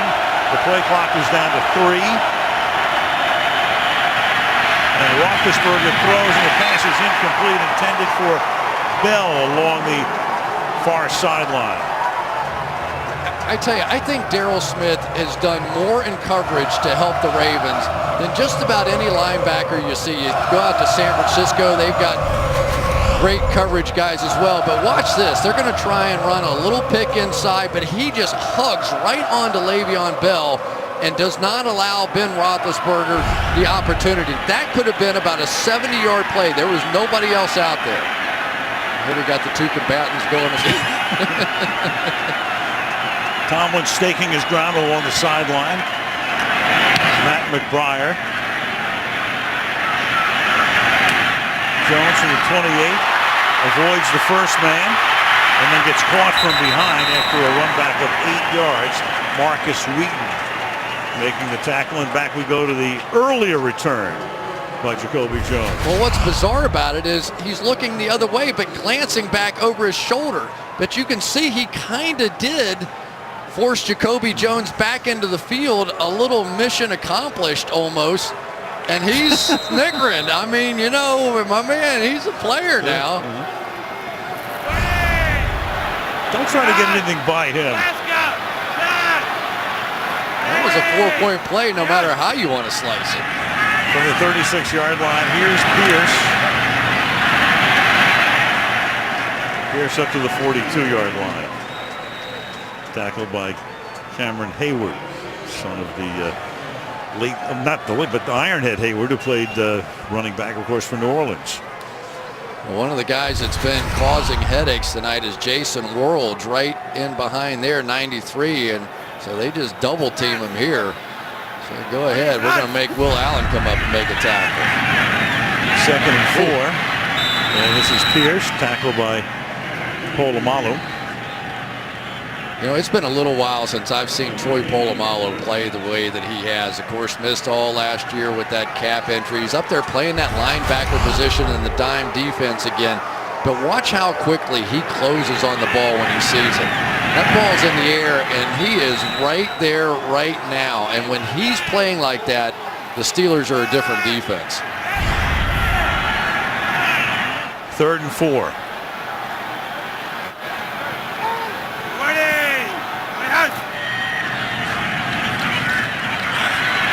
Good protection up front. Great protection. Gives Flacco a lot of time. Throws. Caught. Inside the 25-yard line. Jacoby Jones. Tackled by Allen. And what a job by that offensive line. 33 yards. Does this look familiar? Looks like Ben Roethlisberger. Great protection up front.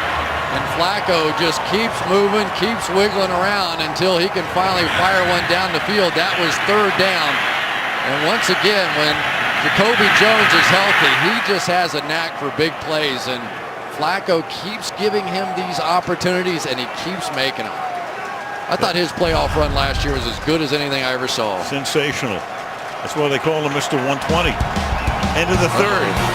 16-7 Baltimore. Sunday Night Football continues after these messages.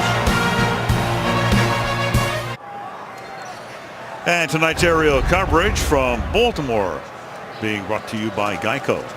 Al Michaels, Chris Collinsworth, and Michelle Tafoya on this Thanksgiving night. M&T Bank Stadium, each team 5-6.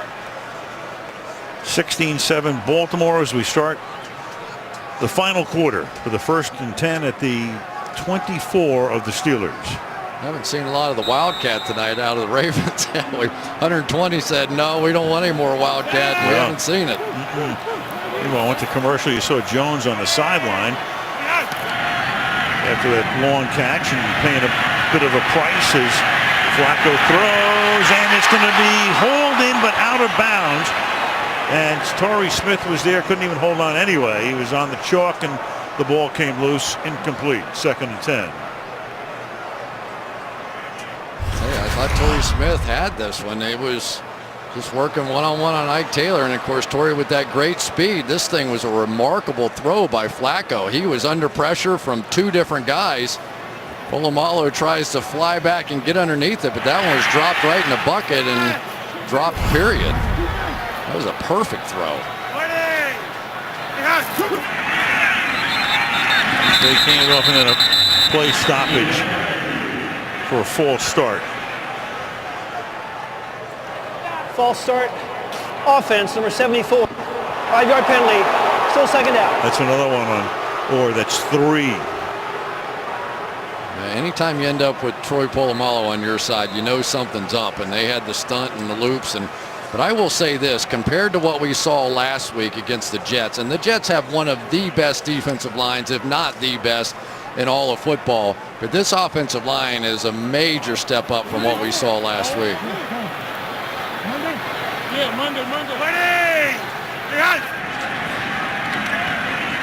Flacco retreats, sets up the screen. Rice, and bursting through to break up the blocking convoy was William Gay. Stopping him after a gain of 2. 3rd and 13 now.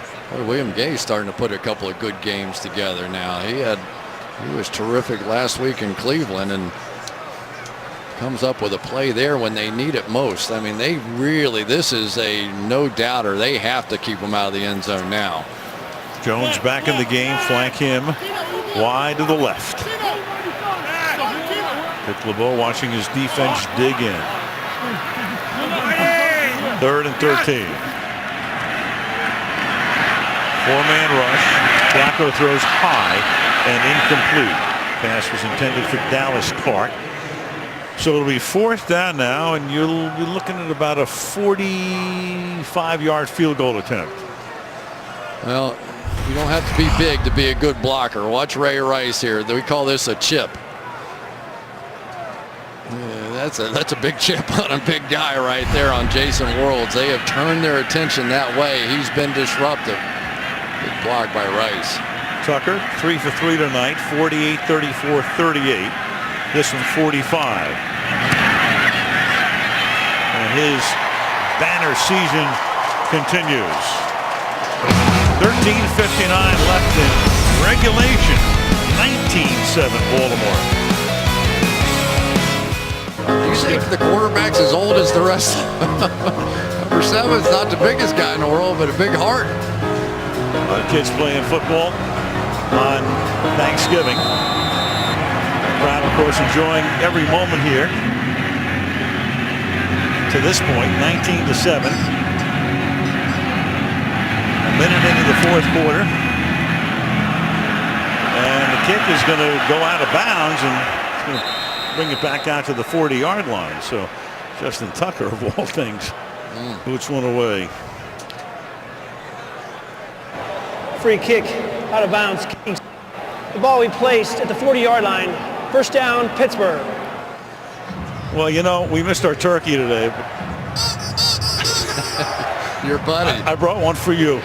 You know who left this in the booth? I do know. I do know. Our good buddy Dan Deerdorf, and we congratulate Dan on a spectacular career, retiring after 30 years of broadcasting. He was in the booth here. Your former partner. Right, on Monday night. And one of the great guys, really. Thanks, Dan.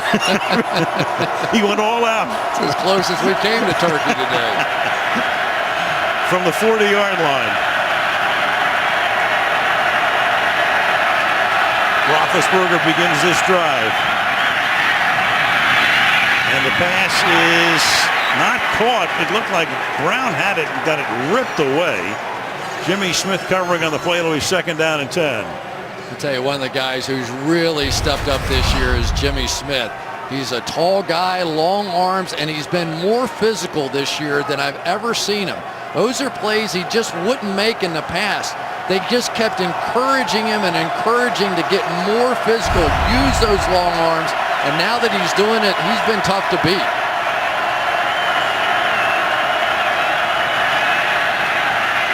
Roethlisberger stepping up to avoid the pressure, sliding left and throws, completes it to Le'Veon Bell to the 46-yard line.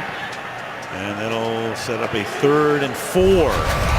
I can't say enough good things about the left tackle, Kelvin Beachum. I mean, here's a guy nowhere on the radar screen for the Pittsburgh Steelers when the season started. Got his chance because of the injury to Marquise Pouncey, and he's proven that you don't have to be 6'8" and have long arms to play left tackle. He is hanging in there against Suggs.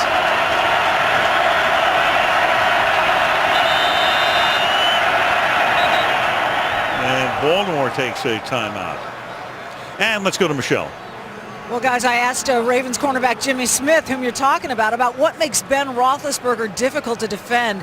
And he said Ben's awareness in the pocket is ridiculous. Someone can have a great sack on him, and he escapes and throws the ball downfield. He's like the king of loose plays right now. That's his strongest point, and that's something you have to try to take away from him. And as we've seen, that's easier said than done. You bet. Thank you, Michelle, as Roethlisberger gets ready to come to the line for a 3rd and 3. And again, every 3rd down becomes pretty big right now. This game, the importance of it can't be overstated in terms of the winner's going to be in pretty good shape in terms of a road to the playoffs, and the loser is going to be in fairly close to dire straits. 3rd and 3.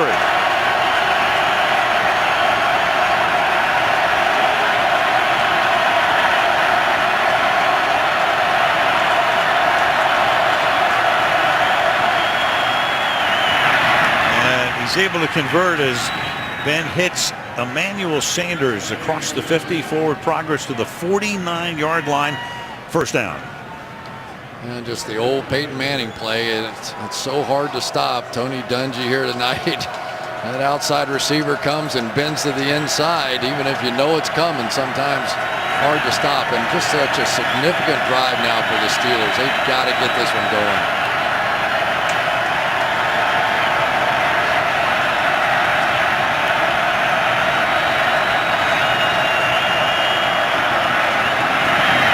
Quick toss. Bell. And the rookie running back for a gain of 9 yards. Tackled by Suggs. It'll be 2nd down and 1. Boy, here's the maturation of a young player, Le'Veon Bell. Come with the slot blitz over here, and he has the presence of mind to know that he's hot. Does not run into, who is that, Daryl Smith there on the outside. Ben knew exactly. Of course, that helps when your quarterback tells you out there. But that's taking advantage. 5 catches tonight for Bell. Also carried 12 times for 70 yards. Had that big 43-yard run. And they give it to Bell. And he slide to the outside and has enough for the 1st down. Tripped up by McPhee.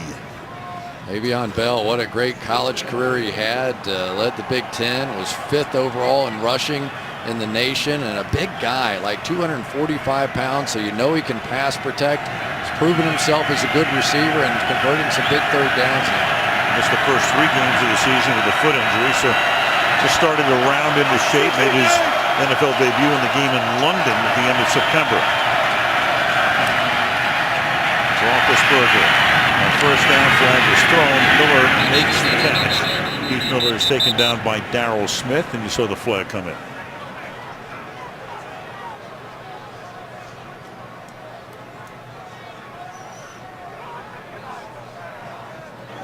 Holding. Defense, number 21. 5-yard penalty, automatic 1st down. And that was Lardarius Webb. Now they've moved Webb back into that slot corner position. And they have improved as a defense since he went in there. You know, a lot of people think that playing cornerback on the outside is the toughest role in this nickel and dime defense. By far, it's playing the slots the toughest. This time you can see Elvis Dumerville with that bad ankle. He did not want to put it in the ground, and Kelvin Beachum taking care of him as well.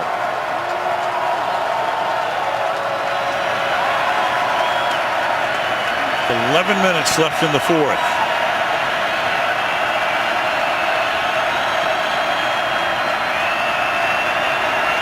Comes the blitz again. And Ben's going to go deep. And incomplete. And a flag is thrown. Antonio Brown with Corey Graham covering on the play. And this one is going to go against the Ravens. Like Antonio Brown gave a little late push off, but the flag was already thrown by that Prior to point. the pass, holding.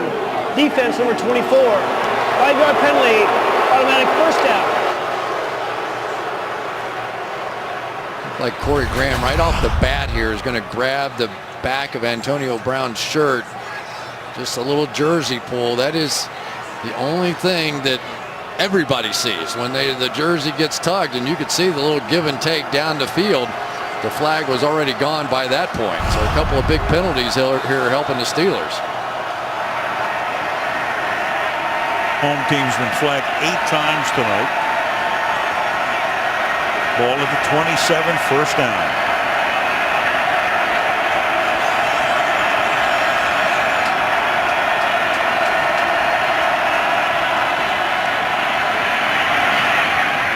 To the end zone and 2 deep, and the coverage is good on Sanders. He's doubled on the play.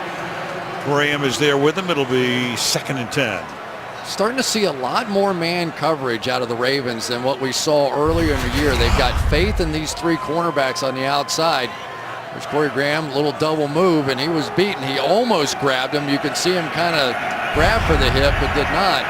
But the reason that they're starting to do more man coverage is they're starting to have more faith in this pass rush from their front forward. They're getting better as Haloti Ngata gets healthier.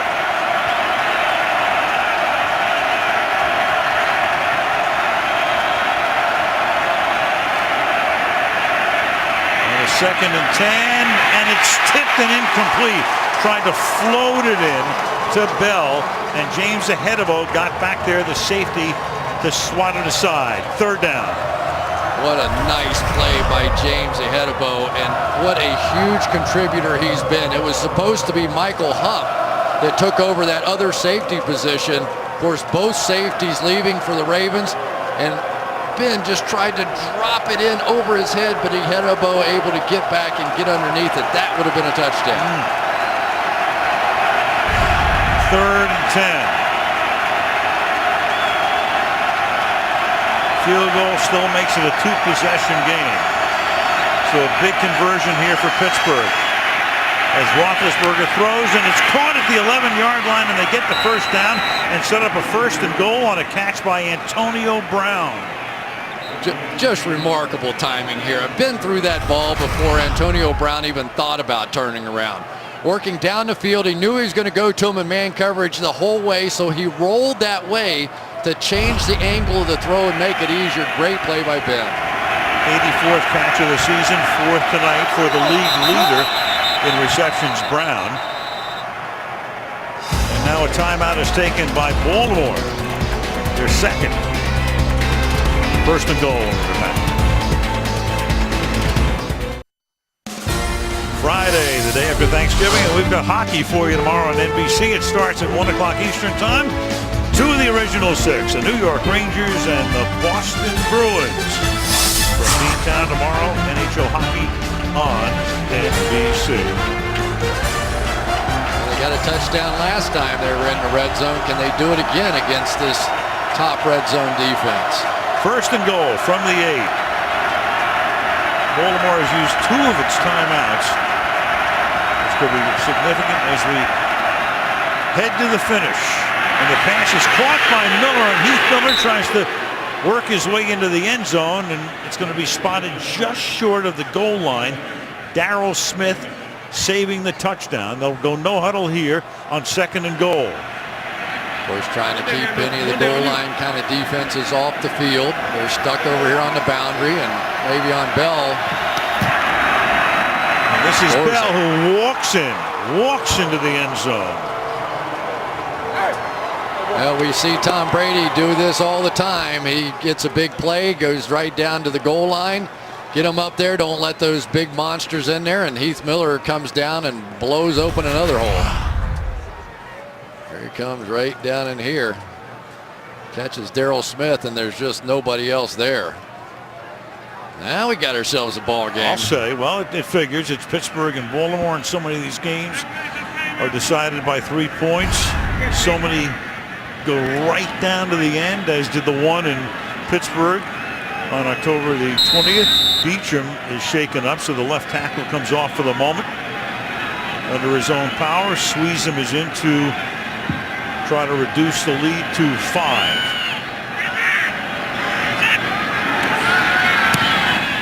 So 9.5 to go. This Thanksgiving night in Baltimore.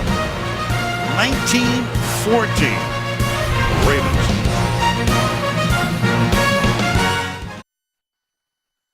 I'm very thankful that I was born in the great old USA. I was born to a mother who's just about the greatest woman a man could ever want to be around, into a great family. They taught me that service to your fellow man is a great thing. We're not the only people on the planet. It led me to a life of teaching and sharing. I hope you'll all help somebody and remember what you're thankful for on this great day. Well, we've talked about Dick LeBeau for years, and what a man he is, and anybody who knows him knows he is really something extraordinary. Went into the Hall of Fame a couple of years ago, and everybody was thrilled for him as the kickoff is a bouncing ball that's fielded at the 25-yard line and then run back to the 34. Carl Jezik, the backup fullback. It's the oldest. He has the oldest starting unit in the league. They average 29 years of age, and of course a lot of that's on the back end with Clark, Taylor, and Polamalu, and then you saw Brett Kiesel before he got hurt tonight in the game. So they're old back there. Well, LeBeau's the youngest 76-year-old we've ever known. He can shoot his age on the golf course about any time he wants to, and he was a part of the original sort of Thanksgiving Day packages. Take it back low and slow, bro, is his mantra. That's it. But back in 1962, an undefeated Packers team came in to play his Lions, and Bart Starr got sacked 11 times in that game.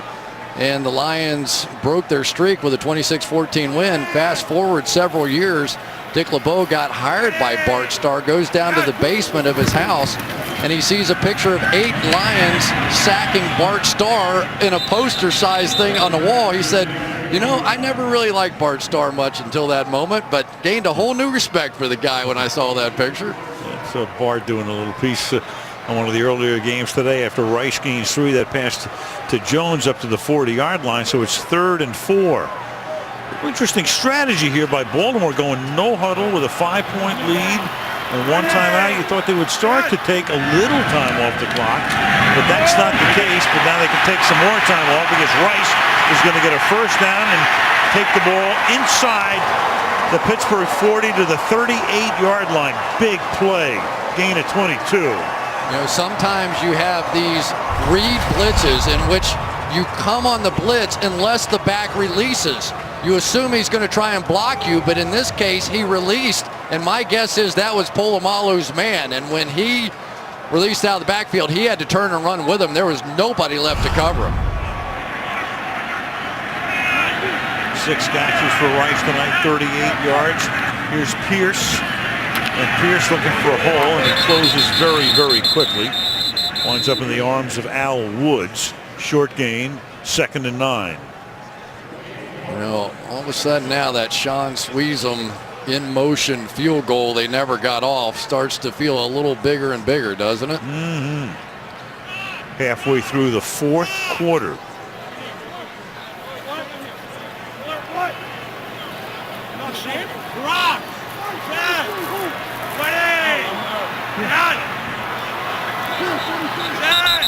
I think Torrey Smith jumped. I think he did last week too. Offense number 82, 5-yard penalty, still 2nd down. So many false starts tonight against Baltimore at home. You know what happens, and all right, as a former wide receiver, I'm going to say this. If people say, how in the world can a wide receiver, you're looking at the ball, you know, all that kind of stuff. You usually jump off sides at home because you can actually hear the quarterback make the calls. You're used to not being able to hear it. 2nd and 14. Here's Pierce, but he's going to get run out of bounds right after he makes the catch. That was the 5th false start tonight against the Ravens. So it's 3rd down and 12. Yeah, and here's one of those you don't necessarily go for the first down, but you'd sure love to have about 7-8 yards and give your kicker a shot at this one. So this may well be, who's it, Bernard Pierce coming out of the backfield here trying to do a little catch and run action. 3rd down and 12 from the 40. Flacco jostled, gets it away, caught, and to the 30-yard line. Taylor saves the first down. Torrey Smith makes the catch, but it sets up a 47-yard field goal attempt for Tucker. Torrey Smith and Ike Taylor on the outside, top of the screen there. This is just turning into a slugfest between them. Is there a foul in there? Yeah, probably. But I don't think he quite gets there. And Joe Flacco doing a pretty good impersonation of Ben Roethlisberger tonight. Some of his slides around the pocket. But mission accomplished there. Don't get the first down, but set up this field goal attempt. 26 consecutive attempts have been made by Tucker. This one from 48. Cook puts it down. And Tucker's kick, good. That's 5 field goals for him tonight. 5:37 remaining, but it's still a 1-possession game. Baltimore 22, Pittsburgh 14. Happy Thanksgiving.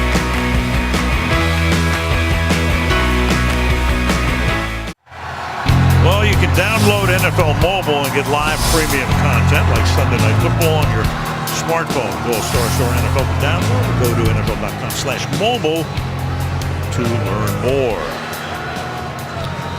22-14. Ravens on top. 5:37. The temperature has gone from 37 to 27 on this clear night. 6 yards into the end zone. Here comes Felix Jones, the ex-Dallas Cowboy, who gets dumped at the 20-yard line by Shockey Brown. Well, over in back in Northern California, John Madden looking in tonight. Happy Thanksgiving to you, Coach, and your family. And Coach Madden's going to He's going to pick the player of the game. Good luck. It's not easy tonight. No.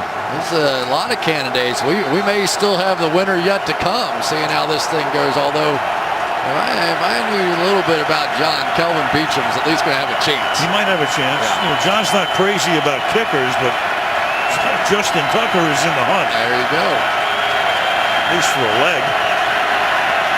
From the 21-yard line, first down for the Pittsburgh Steelers is Roethlisberger with that shoulder shake and the pump fake and a ton of time as the line does its job, and the pass is broken up.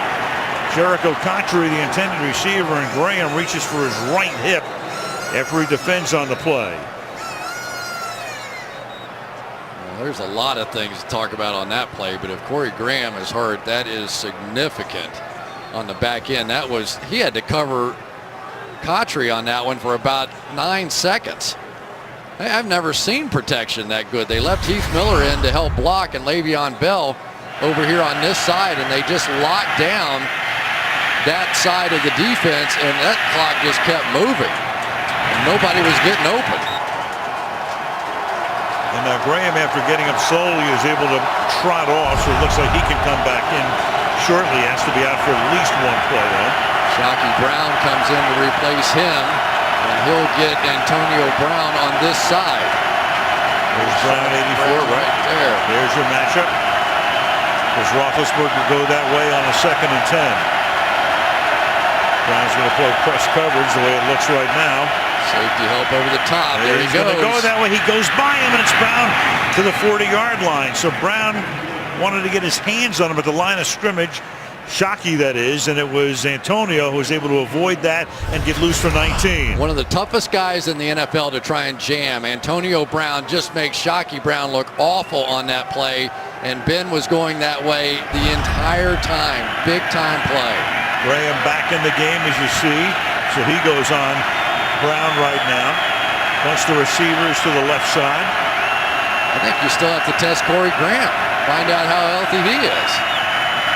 Ben's going to look over the middle this time, and he's going to go to Heath Miller to the 48-yard line with 4:45 left in regulation. I guarantee you somebody in the press box right now is watching every move Corey Graham is making. That is their #1 receiver, the top receiver in the NFL, and Antonio Brown, and Corey Graham is one-on-one. They've been giving safety help this way when he's been split wide in that 3-by-1 set. And they probably will here again with Matt Elam now in a help position. 2nd and 2.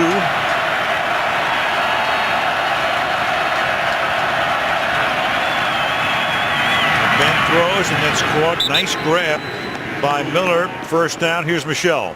Well, the Steelers are conducting this drive without their starting left tackle, Kelvin Beacham. He is questionable with a right knee injury, sitting on the bench right now. It doesn't look like he's ready to come back in, guys. All right, thanks, Michelle. That means Mike Adams, the one-time starter there. He is 76, second-round pick out of Ohio State last year, is the man in that spot. Be careful, though. Now you got Suggs against Adams with no help. There's no back that side that can possibly help him here. Get this one out fast, Ben.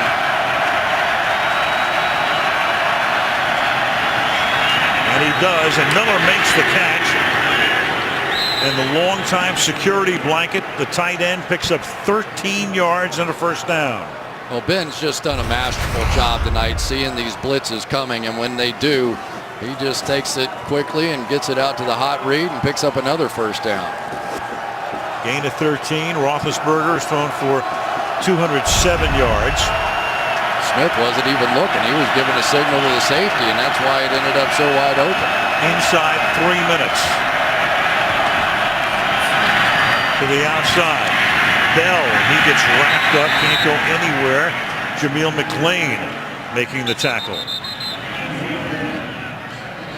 And Pittsburgh's going to take its first timeout before a 2nd down and 9. Sometimes you throw those hot passes and you just get any part of the ball you can. Forget the laces.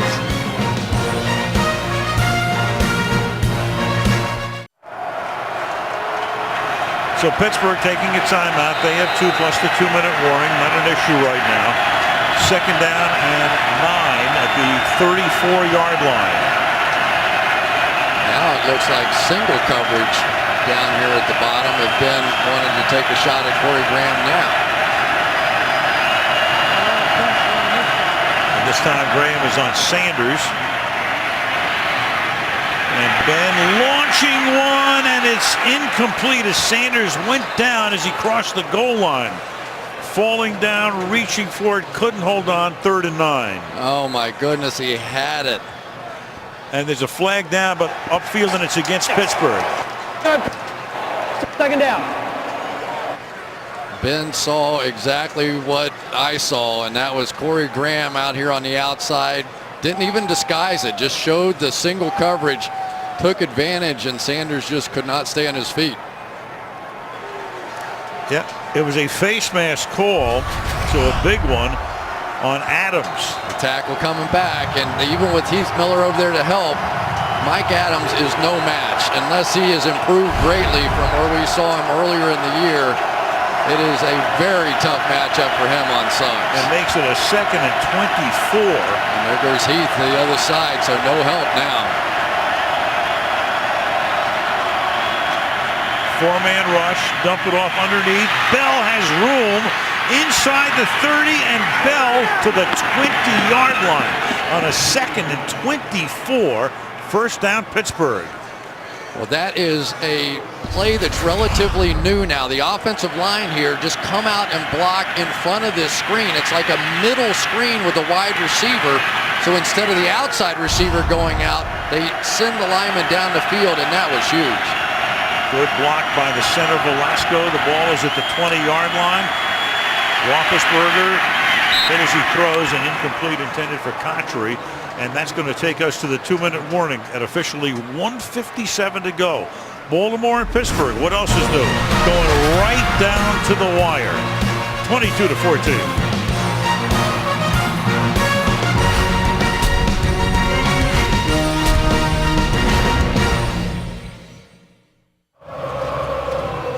After the game, the Wendy's post-game report. The Madden Thanksgiving players of the game will sit down for a mini feast with Michelle. Chris and I will take a look ahead to our matchup in 3 days.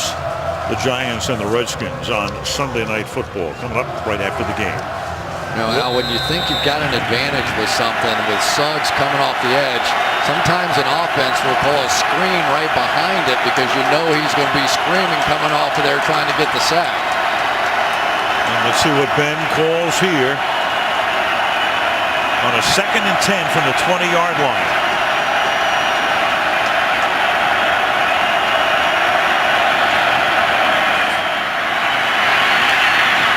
To the goal line, caught, and into the end zone. Heath Miller for the touchdown. He's been doing it for 9 years, and clearly they'll go for 2 points here as Harbaugh looks and checks it out on the board. He does get into the end zone, does Miller, as they review it upstairs as they do all scoring plays. Heath Miller, 8 catches tonight, 87 yards, and Adams comes limping off. But he did his job. The little out and up move. We see so much down in the red zone. A little outside, then up the field. Josh Bynes reacts to the first move, and here it goes. That doesn't matter. It always comes down to the last 2 minutes with these two teams. Well, I tell you, I could call these games. Ooh, that's close. Well, you know, the interesting thing about that, it could actually benefit the Steelers if he were down and they could burn a little clock here. Right. And just make sure they get into the end zone. Well, yeah, obviously. Detail. We saw a similar play in the first quarter, which was initially ruled a touchdown, then it was spotted inside the 1. The previous play is under review.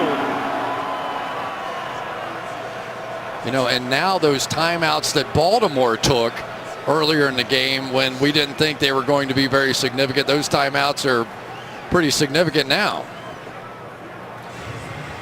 All scoring plays again reviewed upstairs, taking a look at this right now to see if he does indeed get into the end zone. And then clearly the next big thing, if he did get in, is what are they going to call for the 2-point conversion? So Blakeman comes over, Possession. Knee is think down. short. A little short. Yeah. Well, And his knee, there it is, right there. I think he's short. I think they have to run another play. And there's another significant part of this.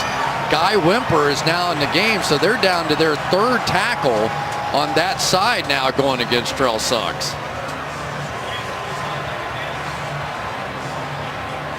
Knee down right there, yeah. So that's where the ball's going to be spotted at about the 9-inch line. So now, let's say that they don't make it on first down. Baltimore is almost forced to take their remaining timeout some bizarre way, provided they eventually score. That actually helps the Pittsburgh Steelers. But again, I mean, they've got to get it into the end zone. You start fooling around with playing with the clock here, and you don't know what can happen.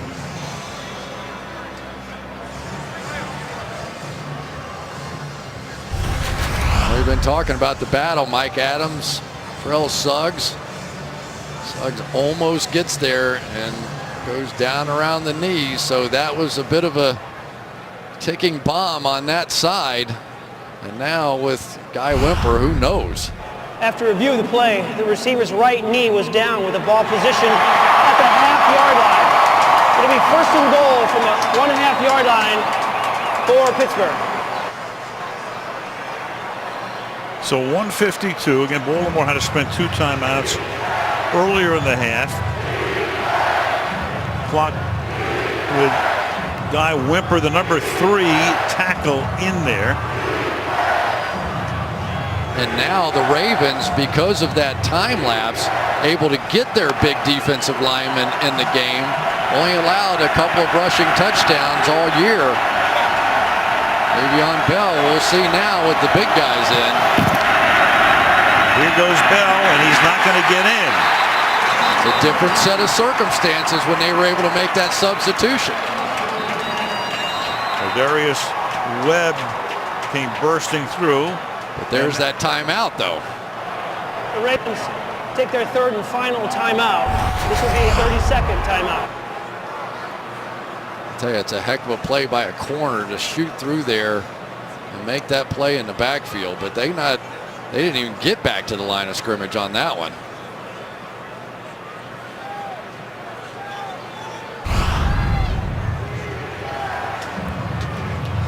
You know, pass or run, what do you think? It's tough. I don't think you can just drop back and throw one with Ben standing back there for any period of time. I mean, Guy Wimper's been sitting over on the sideline going against Suggs. They're on the right hash, makes it tougher to do some kind of a move play this way. There's Mike Adams. I'm thinking you're going to get some kind of a pick play out of this one. You know, you're going to get some quick rub, a pick, and somebody sneaking underneath. You got the bunch down here to the right. A lot of crossing action, and see if you can't free somebody up. Second and goal.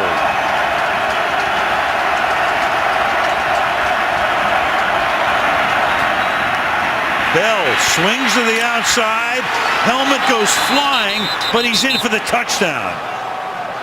It looked like they had him stopped, but he's hurt. Oh my gosh. Oh, so he goes into the end zone. He scores to make it a 2-point game. But the helmet went off, and clearly he is in distress. Oh, my goodness. And Jimmy Smith is down, too.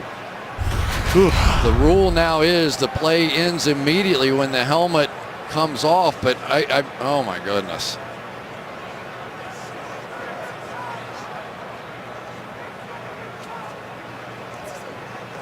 Helmet to helmet. Clearly Smith comes in.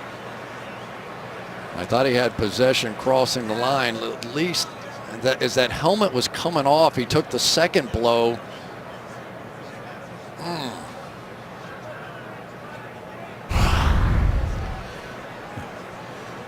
So both guys are still down, and what a shot taken. Clearly you could see it on the replay. Obviously the helmet to helmet blow, the concern about Bell right now, their rookie running back, who got a late start this year because of a foot injury. And now you've got a situation where you got Two guys you're thinking about, one in particular. It's a 2-point game, a 2-point conversion to come. And fortunately, Bell getting up. And even the Ravens fans giving him a nice ovation here. Well, but, you know, this is a bitter rivalry, but a classy one. And I'll tell you, there's something else going to go on here right now, too, because it was ruled a touchdown. They're going to review this. Now, the instant the helmet comes off, and you pointed this out, Chris, when the helmet comes off, the play is over. So as they review it, with Bell wobbly going back to the sideline, if the helmet is off before the ball is across the goal line, this won't count. What constitutes off? That's Boy, off. That's before he crosses the line. It sure looks like it.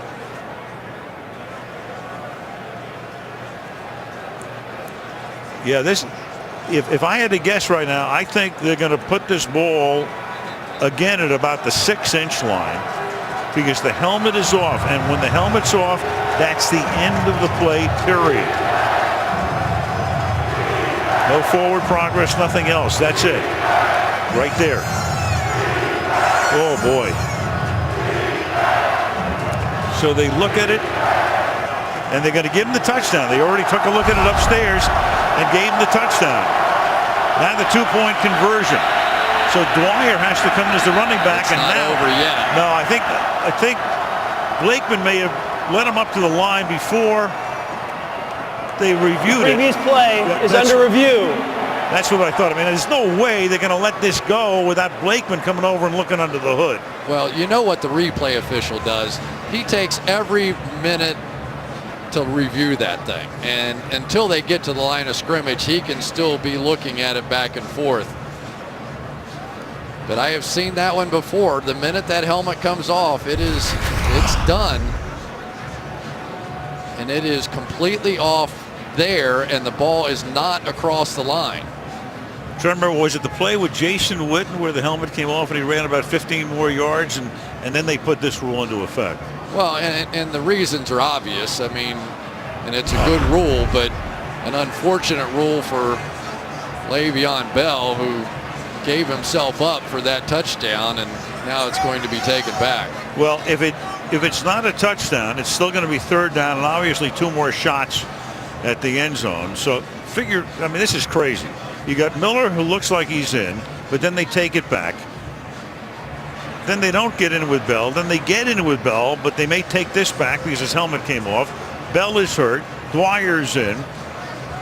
And it may all benefit the Steelers at the end of this time if they are burning time off the clock here. I mean, it's the most bizarre ending I think I've seen to a football game. Nuances of This rules week. coming into play. It's crazy. All right, here's Blakeman. After the play, his helmet came off with the ball positioned at the 1.5-yard line. By rule, the helmet comes off, kills the play. Therefore, it will be 3rd down and goal at the 1.5-yard line, Pittsburgh. Well, as we surmised, no Bell. The other backs are Felix Jones and Jonathan Dwyer. And again, obviously, 4th down situation, so they'll get 2 cracks at trying to get into the end zone and still need the 2-point conversion. Now, Will Johnson, a fullback, comes into the game as well. Jonathan Dwyer, their leader at running back a year ago. Will Johnson flanked off in the bunch. I bet you he comes back inside to block somebody somewhere, though. Johnson, number 46, in the right slot.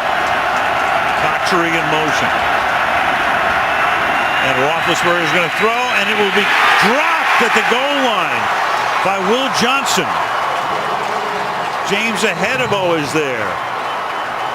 4th down. I think it would have been a touchdown had he caught it. He leaned it over the line. James Ahedebo with his 2nd big play, and oh my goodness, it is just a train wreck down here for the Steelers now. Fernando Velasco, the center who replaced Marquise Pouncey, goes down. So you got your starting center, at least tonight's starting center, your 1 and 2 left tackles, and your starting running back, who will all be out of the game. That's Cody Wallace, who's a tackle by trade, and the backup center getting in some snapping practice here because he's going to have to snap it on 4th down.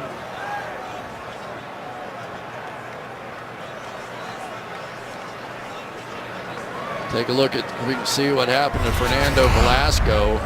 Lodi Nada right here. And it just rolls right back on the back of his leg.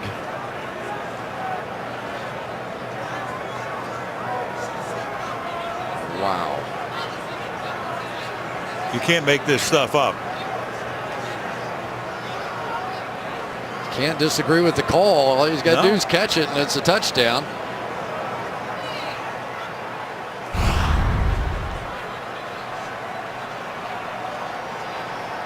So they tend to Velasco. 4th and goal. Velasco back to the sideline. And you see Mike Tomlin there said take him out. I mean, he was still trying to determine whether or not he could go back on the field. The last minute he said take him out. And so now here we go with Cody Wallace. And you wonder if this limits, does he do shotgun snap well? Have they taken a snap on the sideline? I mean, so many things come into play at this point. It's only a half a yard. Could Ben just quarterback sneak it? But you got Haloti Ngata in there. There's everything in play here. It's the longest half yard.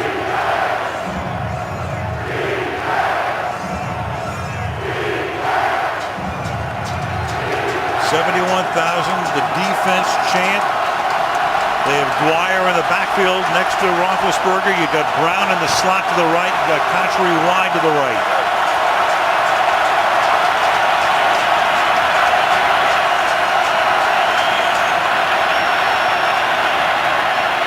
Roethlisberger fires, touchdown. Cotchery, who's his main man in the red zone. Cotchery with only 34 receptions coming into the game, but 7 of those for touchdowns. They switch it off. Corey Graham thinks he's supposed to switch this off, this pick, but the inside defender doesn't do it, so they end up with a walk-in. So all that mess that we just went through, and all it did was take time off the clock for the Ravens to try to go the other way, assuming they can get this. 2-point conversion. Got to pull another one out of the hat. Brown in the slot. Cotchery wide.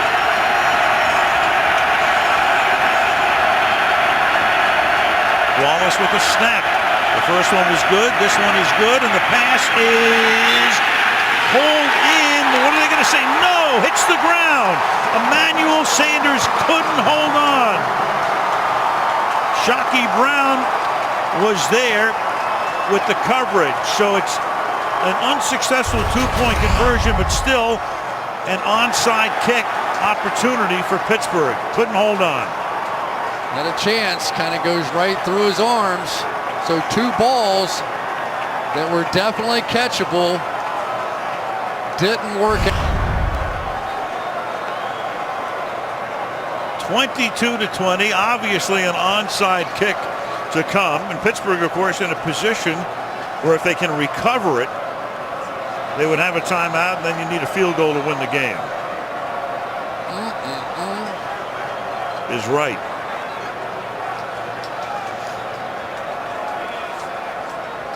Let's go to Michelle. Well, meanwhile, running back Le'Veon Bell was taken back to the locker room. As you saw, he is being treated for a possible concussion. This is a young man who said it was his dream to play on Thanksgiving. He was lit up all week about it, couldn't wait, had a fine performance, but back there being treated for a possible concussion now. All right, thank you, Michelle. And there's Velasco, and we saw Beecham come out. Saw Adams come out. And now it's off the foot of Suisham. Again, you have to go back to the motion by Suisham on the kick. I've never seen one botched in that way. Has to go 10 yards before Pittsburgh can recover. Now he's going to switch around. Now he's going to kick it off his left foot, and it will not go the required distance.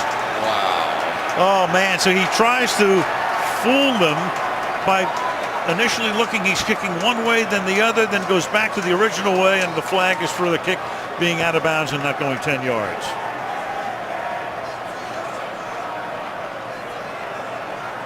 You know, it's interesting, did that ball go out of bounds, or was it an illegal touch by a Steeler before it got out of bounds? Because it never made it the 10 yards. And Jericho Cotchery on the tail end of that recovered the ball. Right. It was actually off of, I think Marcus Wheaton touched it first. Illegal touching. 89. The 5-yard penalty, head ball spot. First down, Baltimore.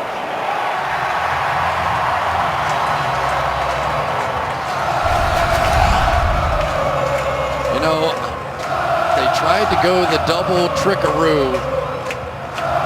And the left-footed kick. Yeah, you know, I don't know. Yeah. It's not the Pittsburgh Steelers.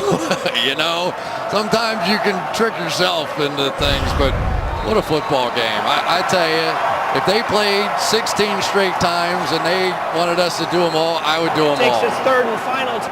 It's just a fantastic rivalry. So 9 of the last 10, if this one holds at 22-20, will be decided by 3 or fewer points. Pittsburgh takes its final timeout, but Baltimore can end the game on 2 kneel downs. Well, you have to think a little bit about the Pittsburgh Steelers now moving forward with the rash of injuries they got there on that last little series. Well, they're going to be 5-7. They have 3 of their last 4 at home. Right now, you got Denver, New England, Indy, and Cincy as the division leaders. Kansas City would be the number 1 wild card at the moment, and Baltimore would be number 2 as this game comes to a finish. The others are in the hunt, but a huge win for the Baltimore Ravens and a bitter loss for the Pittsburgh Steelers as they head home in a week and a half to take on the Miami Dolphins, while the Ravens try to get healthy as well and take on the Minnesota Vikings here. They have Minnesota at Detroit, New England, and at Cincinnati as the remainder of their schedule. John Madden marking his ballots right now. We'll find out who the player or players of the game are coming up right after these messages from your local NBC station.